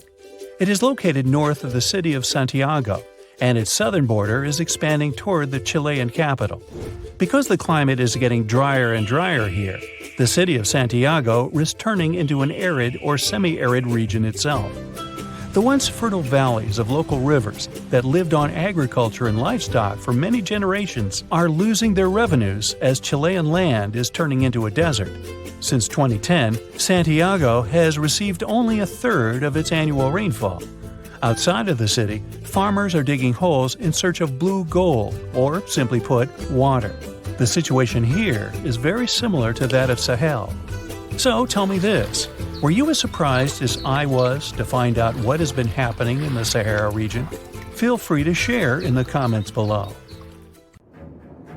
So the Sahara Desert is so big that it covers 8% of the world's territory. It's bigger than the USA or China. Surprisingly, the Sahara is not the largest desert in the world. It is the third largest, behind Antarctica and the Arctic. But it is definitely the hottest one. Temperatures there reach 136 degrees Fahrenheit. This place has some of the most incredible sand dunes you've ever seen, towering up to 1,476 feet. But here's the kicker. There's a real risk that these dunes might continue to spread until they cover the entire world. Surprisingly, the influence of the Sahara Desert extends far beyond its borders. Its dust, carried by powerful winds, makes its way to the UK and across the European continent, particularly in winter. This dust, settling on the ground where it rains, is a familiar sight to those in the UK, often leaving a red residue on cars. This connection between the Sahara, England, and Europe serves as a stark reminder of the global reach of environmental phenomena. You might think this is not a big deal, but it could turn Europe into a desert, leaving its soil infertile and Europeans with no food. Soil is a fundamental aspect of human existence, just as crucial as clean water and air. Without it, we're left with nothing but a bleak and barren landscape. The Sahara Desert has already made its jump across the Mediterranean Sea, which is concerning and could change the landscape forever. 1/5 of Spain has already turned into a desert. The next victim is Italy, which also faces the problem of desertification. In fact, almost all European countries have the same issue. According to an expert, the land that has not changed for nearly 2,000 years will become mostly rock, and people living on this land will be gone. 60% of the soil in Moldova is gone, and the problem has expanded beyond the Black Sea. It has reached China and Mongolia, thousands of miles away from the Sahara Desert. All of this causes losses of $4 billion a year. The threat is so significant that even the UN has gathered the necessary resources to solve the problem as soon as possible. Italy is sending help to Africa to stop the Sahara Desert from expanding. If this process does not stop in the next 10 years, millions will be forced to leave their homes. The Sahara Desert is growing for approximately 30 miles per decade. You do the math and see how long it will take to cover Europe. Since 1920, the Sahara has expanded by around 10%. But not all hope is lost because more than 172 countries have joined to put a stop to the desertification of the world. The World Food Program is a project that aims to help bring back green land that was once present in the Sahara. When they told people who called the Sahara home what they were about to do, the latter basically laughed in their faces and said it was impossible. But when you have a specific goal in mind, the impossible becomes possible. If we traveled back around 5,000 years into the past, we would see a beautiful forest with lush green trees and grass. Africa's climate has been changing for 21,000 years, from fantastic greenery to uninhabitable deserts. This has to do with Earth's rotation and the monsoons that bring water to this dry continent. But with the help of scientists and some clever tricks, we can bring the greenery back and stop the Sahara in its tracks. The Senegal River serves as a border between the Sahara Desert, Senegal City, and Mauritania. When you look at this area from space, you'll see how the desert is expanding to Senegal because the vegetation along the riverbank is almost non-existent. Forests can serve as a barrier, stopping the sand from getting blown away and the desert from expanding. An effort to create a great green wall is being made, and how they do it is actually quite impressive. Nothing has been growing in the currently restored area for more than 40 years, making locals find other places to call home. People were thrilled when they saw that the land could be restored. They're very committed and learn to work with the soil and grow food. At the same moment, more than 30,000 hectares have been restored and transformed into lush greenery. The Sahel region is the starting point of desertification, and it is crucial to establish a green wall in that area first. To make this wall is not rocket science, since it only takes a few simple steps. The ground there is baked by the sun and as hard as a block of concrete. If you've ever poured water on concrete, you know that it just flows away. It doesn't stay in one place. So they had to create water-retaining half-moons that would hold the water and make it available to plants. When you learn about how these half-moons work, you might say, how did they not think of that sooner? Actually, this technique is ancient, and it was once implemented in Sahel, but it was lost over time. When the rain falls, the water is collected into the half-moons that are positioned a bit lower than the ground below contour lines. There is also a kind of bank at the end of the shape that prevents water from overflowing. And in the middle, there are plants that are happy because they have plenty of water to thrive. Also, it's essential to grow native plants that are kind of used to harsh conditions, like sorghum and millet. These plants have been surviving there for thousands of years and produce a good amount of biomass, which means the land can be rehabilitated faster and people will have food sooner. The water that will enter the half-moons won't be lost. It will penetrate the ground and top off underground waters. This will ensure the ground that H2O will never run out and that future generations will have usable aqua. This brilliant planting technique is not limited to half-moons. People also create lines and plant various vegetables, such as tomatoes. Next, there are places only for trees, like lemons or oranges. After a long hot day, nothing is better than a freshly made cold lemonade. The trees will also protect the soil, and with some luck, there will be a new forest in the Sahara Desert. The goal is to copy the forest dynamic. Start with small plants and gradually expand to bigger plants that are more useful than the tiny ones. They are aiming to plant more than 10,000 trees. Right now, many people are leaving the Sahara after the rainy season, going to cities or leaving Africa altogether. At this time of year, villages are like ghost towns. Only animals can be found there. Most people are gone. I mean, who would blame them? Nobody wants to live in the sand where nothing grows. Luckily, with all this new, old technology being developed, many people are slowly but surely returning to their land and starting to work in agriculture. The best thing is that there are no brutal winters, so plants grow 12 months a year, and people can always have food. People are becoming more social because now everybody stays in their villages and doesn't travel much. If this project works out, Africa will be saved and the world won't turn into a giant desert. You plan to spend your summer vacation in Africa. The final destination is the Sahara Desert. It's located in northern Africa, stretching from the Atlantic Ocean to the Red Sea. You're excited to ride camels and learn about the region's rich cultures. You hop on an extensively long flight, and finally, you are here. You find yourself in the world's biggest hot desert. Can you believe it's 3 million square miles?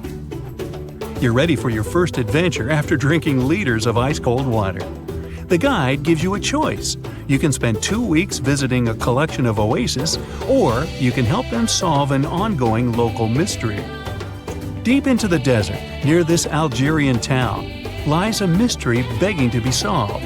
A collection of huge, spotted circles in the sand. There are dozens of them, stretching for miles in a straight line. The circles were first identified via Google Earth images several years ago. People have debated them for years, but no one seems to know the answer. The strange thing is that they are so many miles away from any towns, roads, or human activity. The quickest way to discover the truth behind the circles is asking questions. You grab your notebook and set out to talk to locals. Everyone is helpful in this scenario: geographers, anthropologists, elders, and historians. The first person you talk to is a map expert. You need to understand if those circles were authentic or a satellite glitch. You end up interviewing the people who take Google Earth satellite pictures. The circles are really there. They appear in multiple pictures from many years. Then, let's understand why they are there in the first place. After 2 days of interviews, you have your first lead. The circles could be the result of oil activity. Experts explained why this would make sense. Algeria is a rich area for natural resources, so this would be a sensible guess. Usually, to find out if there is anything worth extracting, companies would undertake seismic surveys. Seismic surveys are a way of analyzing the Earth's surface by sending shock waves into the ground. Depending on how these waves bounce back, you'll know what is located there. A special vehicle could have marked the soil that way. So, did we unravel the mystery? Not quite so. As you know, the Sahara Desert is one of the driest areas on the planet. The average high temperatures in summer are over 104 degrees Fahrenheit. To survive there, people need to find ways of accessing water. So, these circles could be a kind of ruin or leftovers from ancient water wells. Again, I'd say this is a sensible guess. Ready for some fact-checking? Some anthropologists agree that these circles could be ancient fogueras. Foguera is the name of a 2,500-year-old style of irrigation system, usually found in northern Africa. It is also known as a qanat in other places in northern Africa.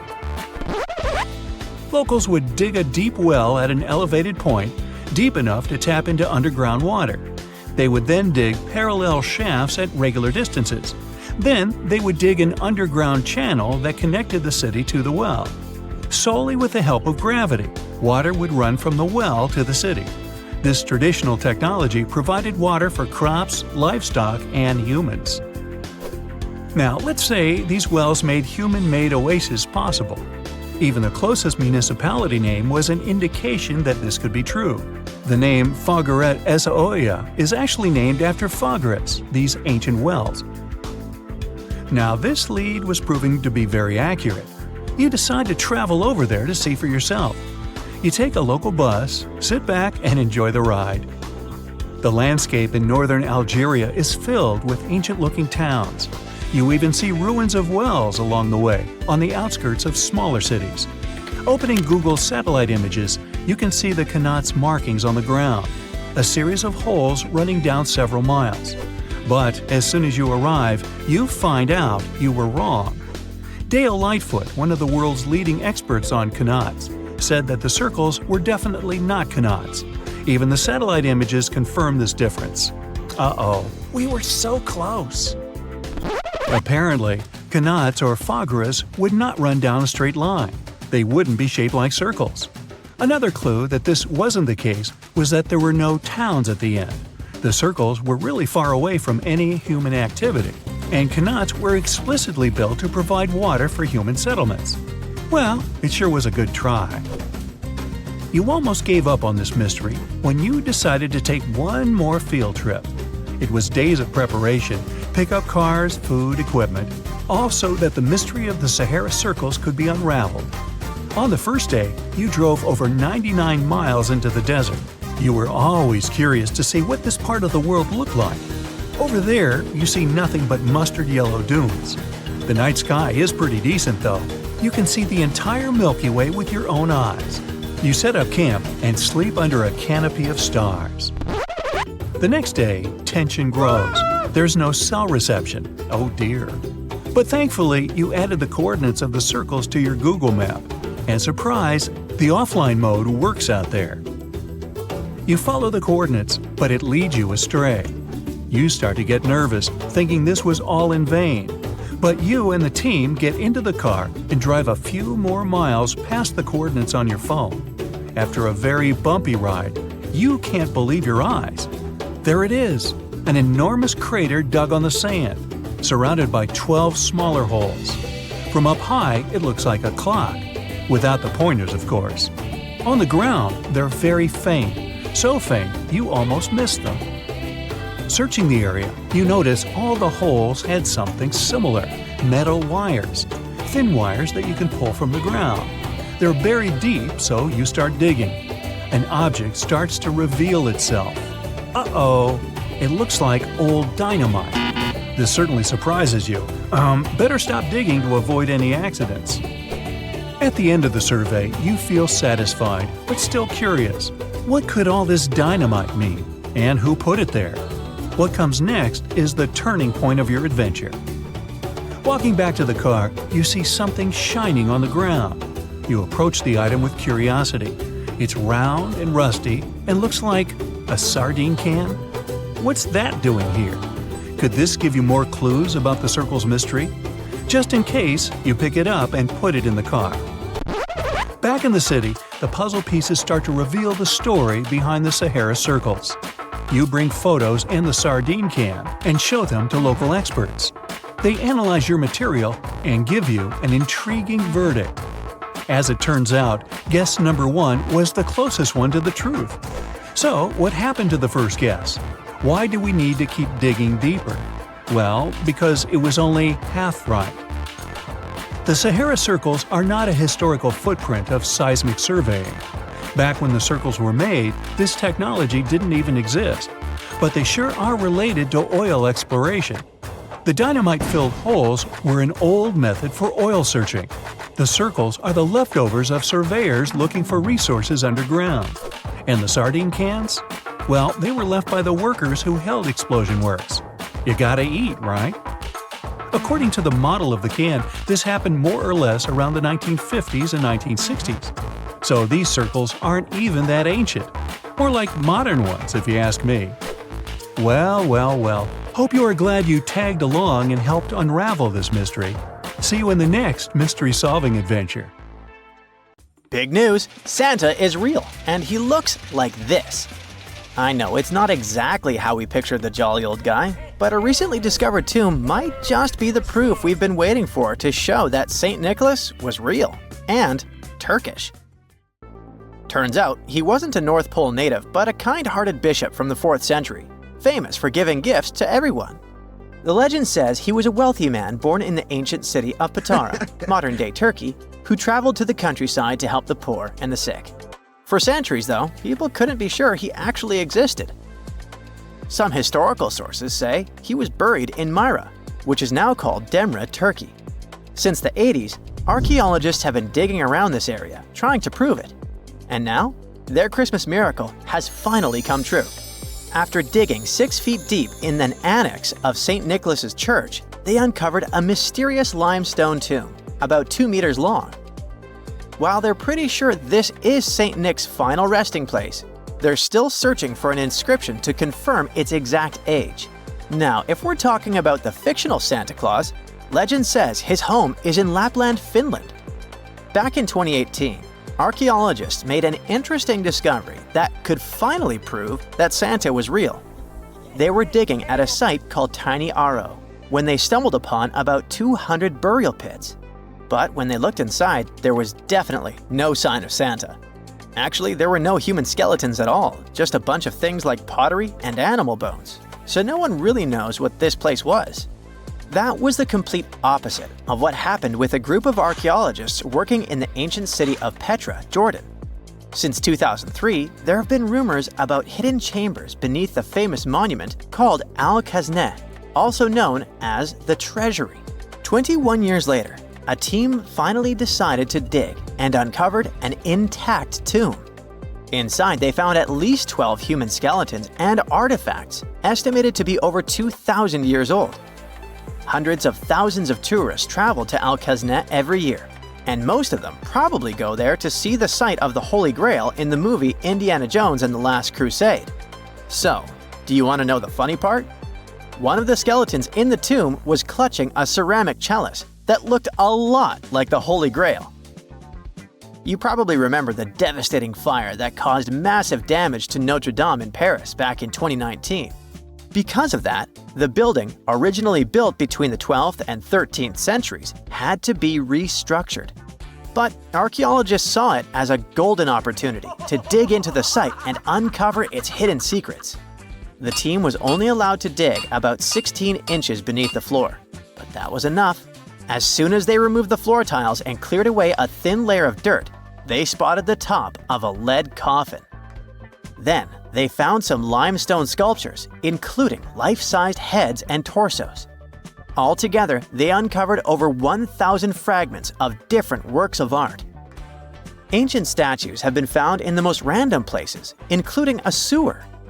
In July 2024, Bulgarian archaeologists were checking a Roman sewer in the ancient city of Heraklia Sintika when they found a nearly 7-foot-tall marble statue of Hermes, the Greek messenger deity. This town was completely devastated and abandoned after 2 earthquakes, one in the year 388 and the other in the year 425. But somehow, it didn't destroy this statue. In fact, its head was found in surprisingly good condition. Finding ancient artwork is definitely fascinating, but imagine stumbling upon an entire hidden city in the Amazon rainforest. Using high-tech lasers, researchers uncovered a lost civilization with thousands of structures and a whole network of roads, canals, and houses, all buried beneath the dense jungle. This city was built around 2,500 years ago in an area located in the shadow of a volcano, which, by the way, could have erupted and destroyed this civilization at some point. It's hard to say exactly how many people lived there, but experts estimate they stayed up there for about 1,000 years. This discovery proves ancient people also had huge, organized cities in the middle of the Amazon. A similar thing happened in Campeche in southern Mexico. An archaeologist was doing some research on the internet when he accidentally discovered a hidden Maya city. This area, now called Valeriana, was huge, about the size of Edinburgh, the capital of Scotland. It had pyramids, sports fields, amphitheaters, and paths connecting different districts. Thanks to satellite images, archaeologists uncovered an entire unknown civilization from the Bronze Age. They were checking out aerial images when they discovered 100 prehistoric settlements in the Pannonian Plain, a region that includes parts of what's now Serbia and Hungary. The people who lived there are now known as the Titsa Site Group, and it looks like they were a pretty well-organized society, skilled at growing food, hunting, and fishing. Google Earth helped a team to uncover a mysterious set of 400 ancient gates in Saudi Arabia. These gates, scattered across the desert, are thought to be from thousands of years ago. They're made of stone and arranged in weird formations that have left archaeologists scratching their heads. I mean, they don't look like they were meant for funerals, and they don't seem like structures where people lived. So, we still have no idea what they are. Technology is really changing archaeology. Thanks to artificial intelligence and, well, a $1 million prize, we've finally been able to decipher part of an unreadable and super damaged ancient scroll. The Herculaneum scrolls were discovered by workers digging up the ancient town of Herculaneum near Pompeii in 1752. But their condition was so bad that, for years, they were considered indecipherable. Thankfully, AI has helped unveil their secrets. Based on the studies so far, experts believe that one of these scrolls was written by a philosopher who valued pleasures, like music and food, above all else. No doubt, Stonehenge in England is one of the most mysterious places on Earth. Some theories even suggest it was built by extraterrestrials. After more than a century of research, archaeologists are still figuring out how it came together. See that big altar in the middle? Turns out it came all the way from Scotland. And that's pretty wild, considering this massive sandstone block weighs over 6 tons, and the people who built Stonehenge more than 4,000 years ago didn't have the luxury of wheels or modern tools. We can find some pretty amazing stuff in the oceans too. In 2013, a mysterious shipwreck was found about 20 feet underwater off the coast of Kenya.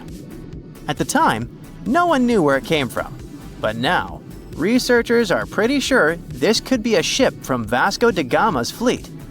You know, the famous Portuguese navigator, best known for being the first to sail from Europe to India by rounding Africa's Cape of Good Hope.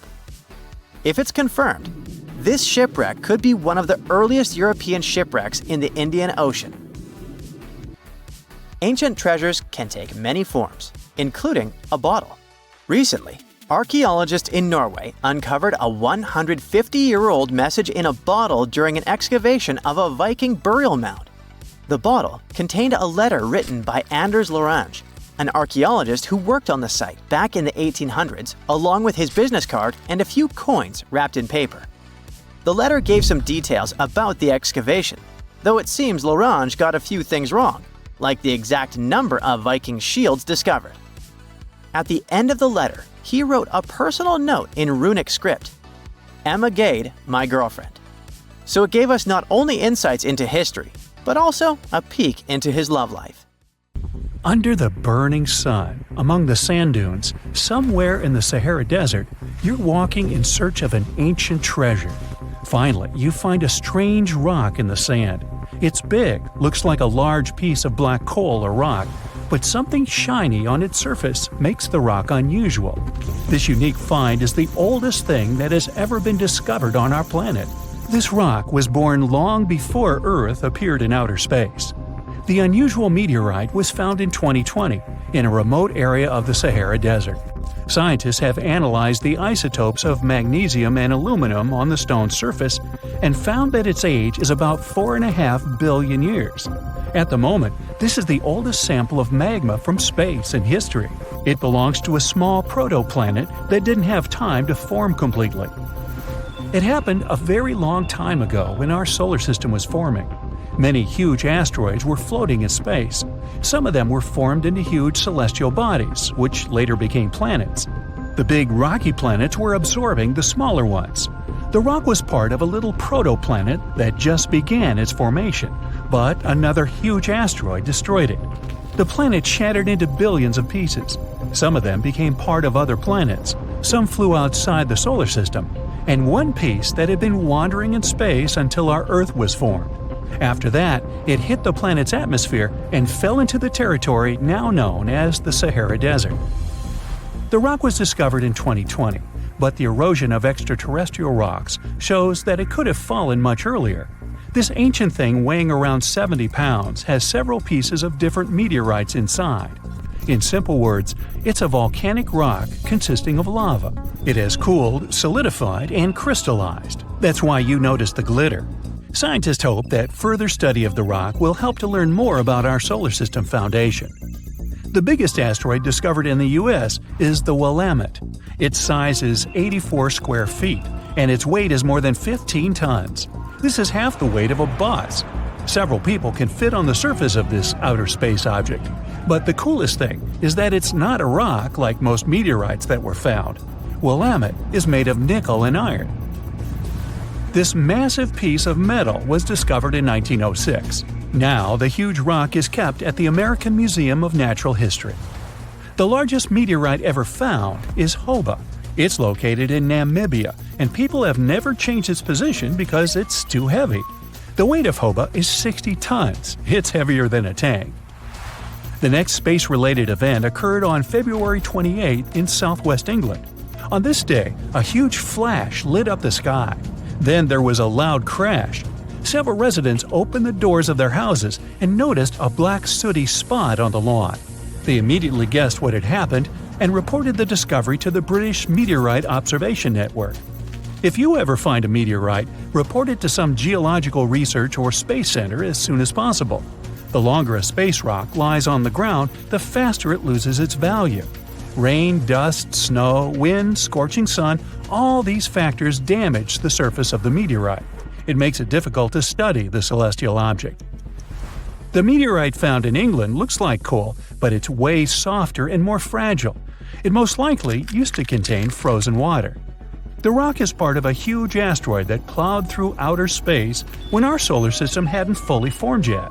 They found a unique combination of minerals inside the rock. It can help scientists learn more about the origins of the solar system and life on Earth. Now we're heading to Germany, to the small town of Nördlingen. A huge ancient meteorite's hidden here. It's very difficult to notice it unless you know the secret of this town.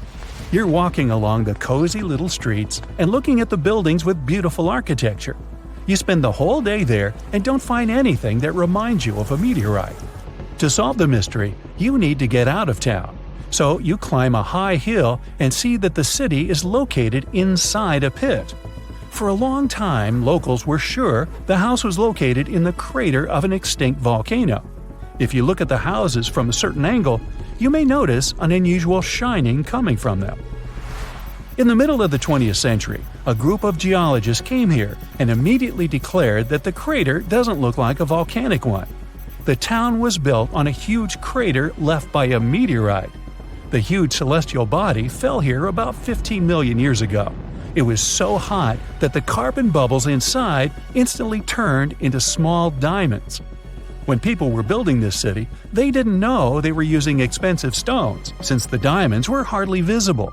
The locals never attached importance to the fact that the city walls shine unusually in the sun. Now they believe this place was built from diamonds that had fallen from the sky. Our next stop is in the UK again. This time the rocks are of an earthly origin. The famous Stonehenge. People place circles of rocks here in a certain order. Everyone knows about this archaeological monument, but no one knows the reason for its creation for certain. Another construction built out of mysterious rocks was discovered just 2 miles away. It's called Superhenge. It's bigger, heavier, and takes up more space. Each plate here is 15 feet, which is about the height of 2 floors. Once, the stone stood vertically and formed a huge semicircle. But someone pushed the stones over about 4,500 years ago. It was a college prank. No, not really. That's why they couldn't be detected for a long time. Scientists still can't solve the mystery of Superhenge, but they believe the standing vertical stones were part of some huge monument. Some other amazing rocks are located in the south of Costa Rica. There are big ones, the size of a human, and there are smaller ones, the size of bowling balls. And they all have a perfectly round shape. These giant rocky spheres were created by people. It must have taken years of polishing using stone tools to get the perfect round shape. These balls are incredibly heavy, but can easily roll like a basketball. All the rocks are of a different age. Some of them were created about 2,500 years ago. Most of them are made of molten volcanic magma. Until now, scientists don't know for what purpose these stones were used. They were found in different parts of Costa Rica, near big cities. It's possible that ancient civilizations installed them specifically to show the greatness of local kings. Also, many experts believe the rocks were used as a tool for studying astronomy. The people who knew their purpose of the rocks had disappeared, and the history of the stones was lost along with them. Let's finish our journey with the coolest archaeological find. You're walking through the desert of Peru and climbing a low hill. You look down and notice the surface of the hill is covered with strange lines. You walk far away and see a huge cat on the hill. Such a drawing is called a geoglyph. Its length is around 120 feet, which is about half the size of a Boeing commercial jet. Archaeologists discovered the giant cat in 2020 and found out that it had been created somewhere between 200 and 100 BCE. This huge drawing is part of a mysterious group of different pictures.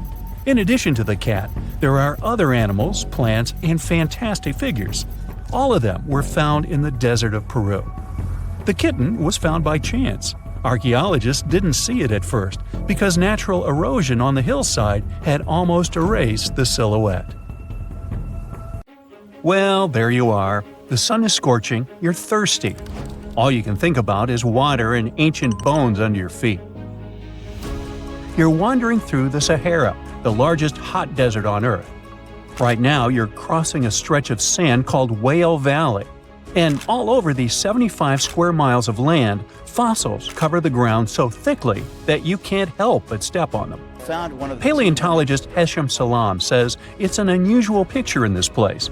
The bones are poking right out of the cliffs, as if they're calling to you to come check them out. You can spot ribs scattered all over the place.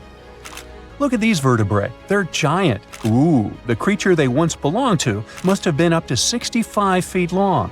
The fossils show that the animal had a streamlined body like today's whale, but still had features like hind legs and feet. For scientists, it means a very exciting thing. They might have discovered a fully intact skeleton of a prehistoric whale. It was an animal that lived in this area when Egypt was underwater. You see, today, the Valley of the Whales is the world's largest ancient whale graveyard. You're likely wondering what marine animals are doing in a desert more than 100 miles away from the nearest coast. Well, millions of years ago, this desert was at the bottom of a massive ocean called the Tethys, which stretched from Europe to India. When sea levels dropped, the ocean left behind a seabed covered with fossils.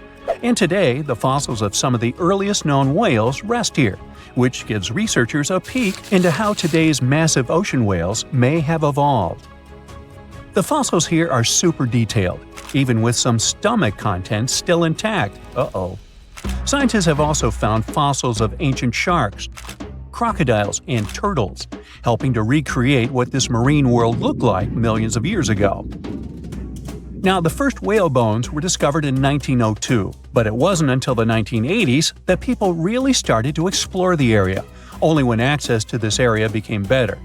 Sadly, some fossils had been taken away by collectors before the site turned into a protected area. Most of the fossils are just under the surface, slowly revealed by erosion. Whale Valley gives us an amazing glimpse into millions of years of ancient coastal marine life. But let's move further. Ancient whale fossils aren't the only discovery you're going to make today. For over 150 years, scientists have been puzzled by a strange creature that lived millions of years ago. But now, thanks to some amazing fossils found in Morocco, they've finally figured it out. Look at them. These creatures are called blah blah blah. Nah, I'm kidding. Stylophorans. They look like flattened armor with a long arm sticking out. Researchers discovered these creatures in 2014 and were shocked. The fossils dated back around 478 million years. They found around 450 specimens, and to their surprise, some even had soft tissues preserved, which is super rare. Before this, they only knew stylophorans from their hard parts. Originally, scientists thought these creatures were good old echinoderms, animals like sea urchins and starfish. But new discoveries prove that they had a core body and feeding arm similar to modern starfish, complete with a water vascular system to help them move and eat. This finding ends a long debate about where stylophorans fit in the animal family tree. Now we know they're related to echinoderms, but are more advanced because they don't have the typical 5-ray symmetry. Ooh, come here and look at this giant fossil. It was found in the Sahara and gave scientists new insights into the Spinosaurus, the largest carnivorous dinosaur we know about. These 95 million-year-old remains also confirm that it was the first known swimming dinosaur. The Spinosaurus had flat paddle-like feet and nostrils on the top of its crocodile-like head, perfect for staying underwater. It was a pretty weird dinosaur with a long neck, trunk, tail, and a 7-foot sail on its back, so it must have spent a lot of time in the water. At over 50 feet long, Spinosaurus might have been even larger than T-Rex.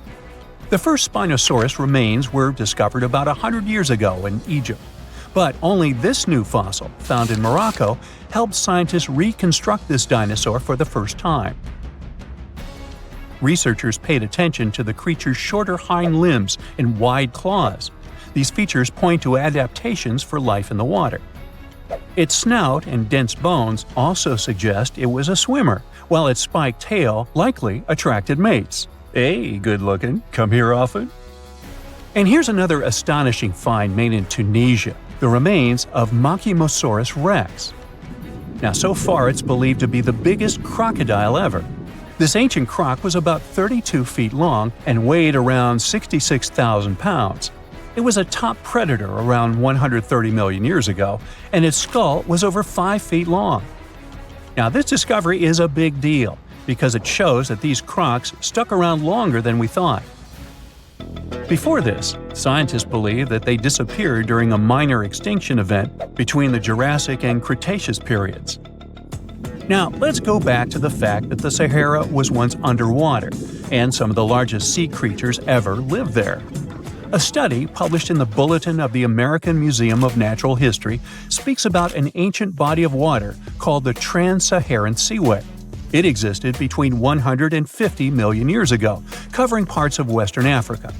Scientists spent 2 decades trying to recreate this prehistoric underwater world. They found it was warm and shallow, home to some pretty terrifying creatures, including 5-foot-long catfish and 40-foot-long sea snakes. Yikes! The seaway was cut off from larger oceans for long stretches, which may have helped these predators grow larger because resources were always available. It's a classic case of evolution at work, leading to what scientists call gigantism in isolated environments. But all that water didn't just disappear with no trace. Under the sands of the Sahara, scientists have discovered a massive ancient lake, which they're calling a mega lake. Makes sense? This lake formed around 250,000 years ago when the Nile River flooded the eastern Sahara. At its biggest, this lake covered over 42,000 square miles. It's about half as big as Kansas. They also found evidence of a smaller lake, 93 miles west of the Nile, at a slightly lower level and covering 18,600 square miles. All of this adds to growing evidence that once, North Africa had many lakes that might have created migration routes, helping early humans move across the continent. Now, in the Sahara, you can find not only fossils of bizarre animals. In May 2020, some weird rocks with greenish crystals were discovered in a sandy region in southern Algeria's Sahara Desert. When scientists checked them out, they found out these rocks weren't from Earth. They were actually pieces of a meteorite called Erg-Chek 002. This meteorite is super old, like the oldest volcanic rock ever found. It melted ages ago in the fiery heart of an ancient protoplanet that no longer exists. Researchers had recently published a study in Nature Communications, revealing that they have analyzed lead and uranium isotopes in Erg-Chek 002 and found out it's more than 4.5 billion years old. Another cool discovery made in the Sahara is quite unexpected. A few years ago, scientists found what they think are the world's oldest colors, and they're bright pink. These pigments were uncovered from rocks that are around 1.1 billion years old in the Sahara Desert. The colors came from microscopic organisms, as animals didn't exist back then. The discovery was made by a PhD student who crushed the ancient rocks and analyzed the pigments. These pink pigments are actually ancient chlorophyll from photosynthetic organisms that lived in an ocean that's long gone. Researchers are now sure that this finding could help explain why larger, complex creatures showed up much later in Earth's history. Before these colors were discovered, scientists didn't know what was missing in the food chain that delayed the evolution of larger animals. Now they understand that tiny cyanobacteria were at the bottom of that chain. Apparently, this discovery is not just about finding some old pink stuff. Scientists believe it's a breakthrough in understanding the history of life on Earth.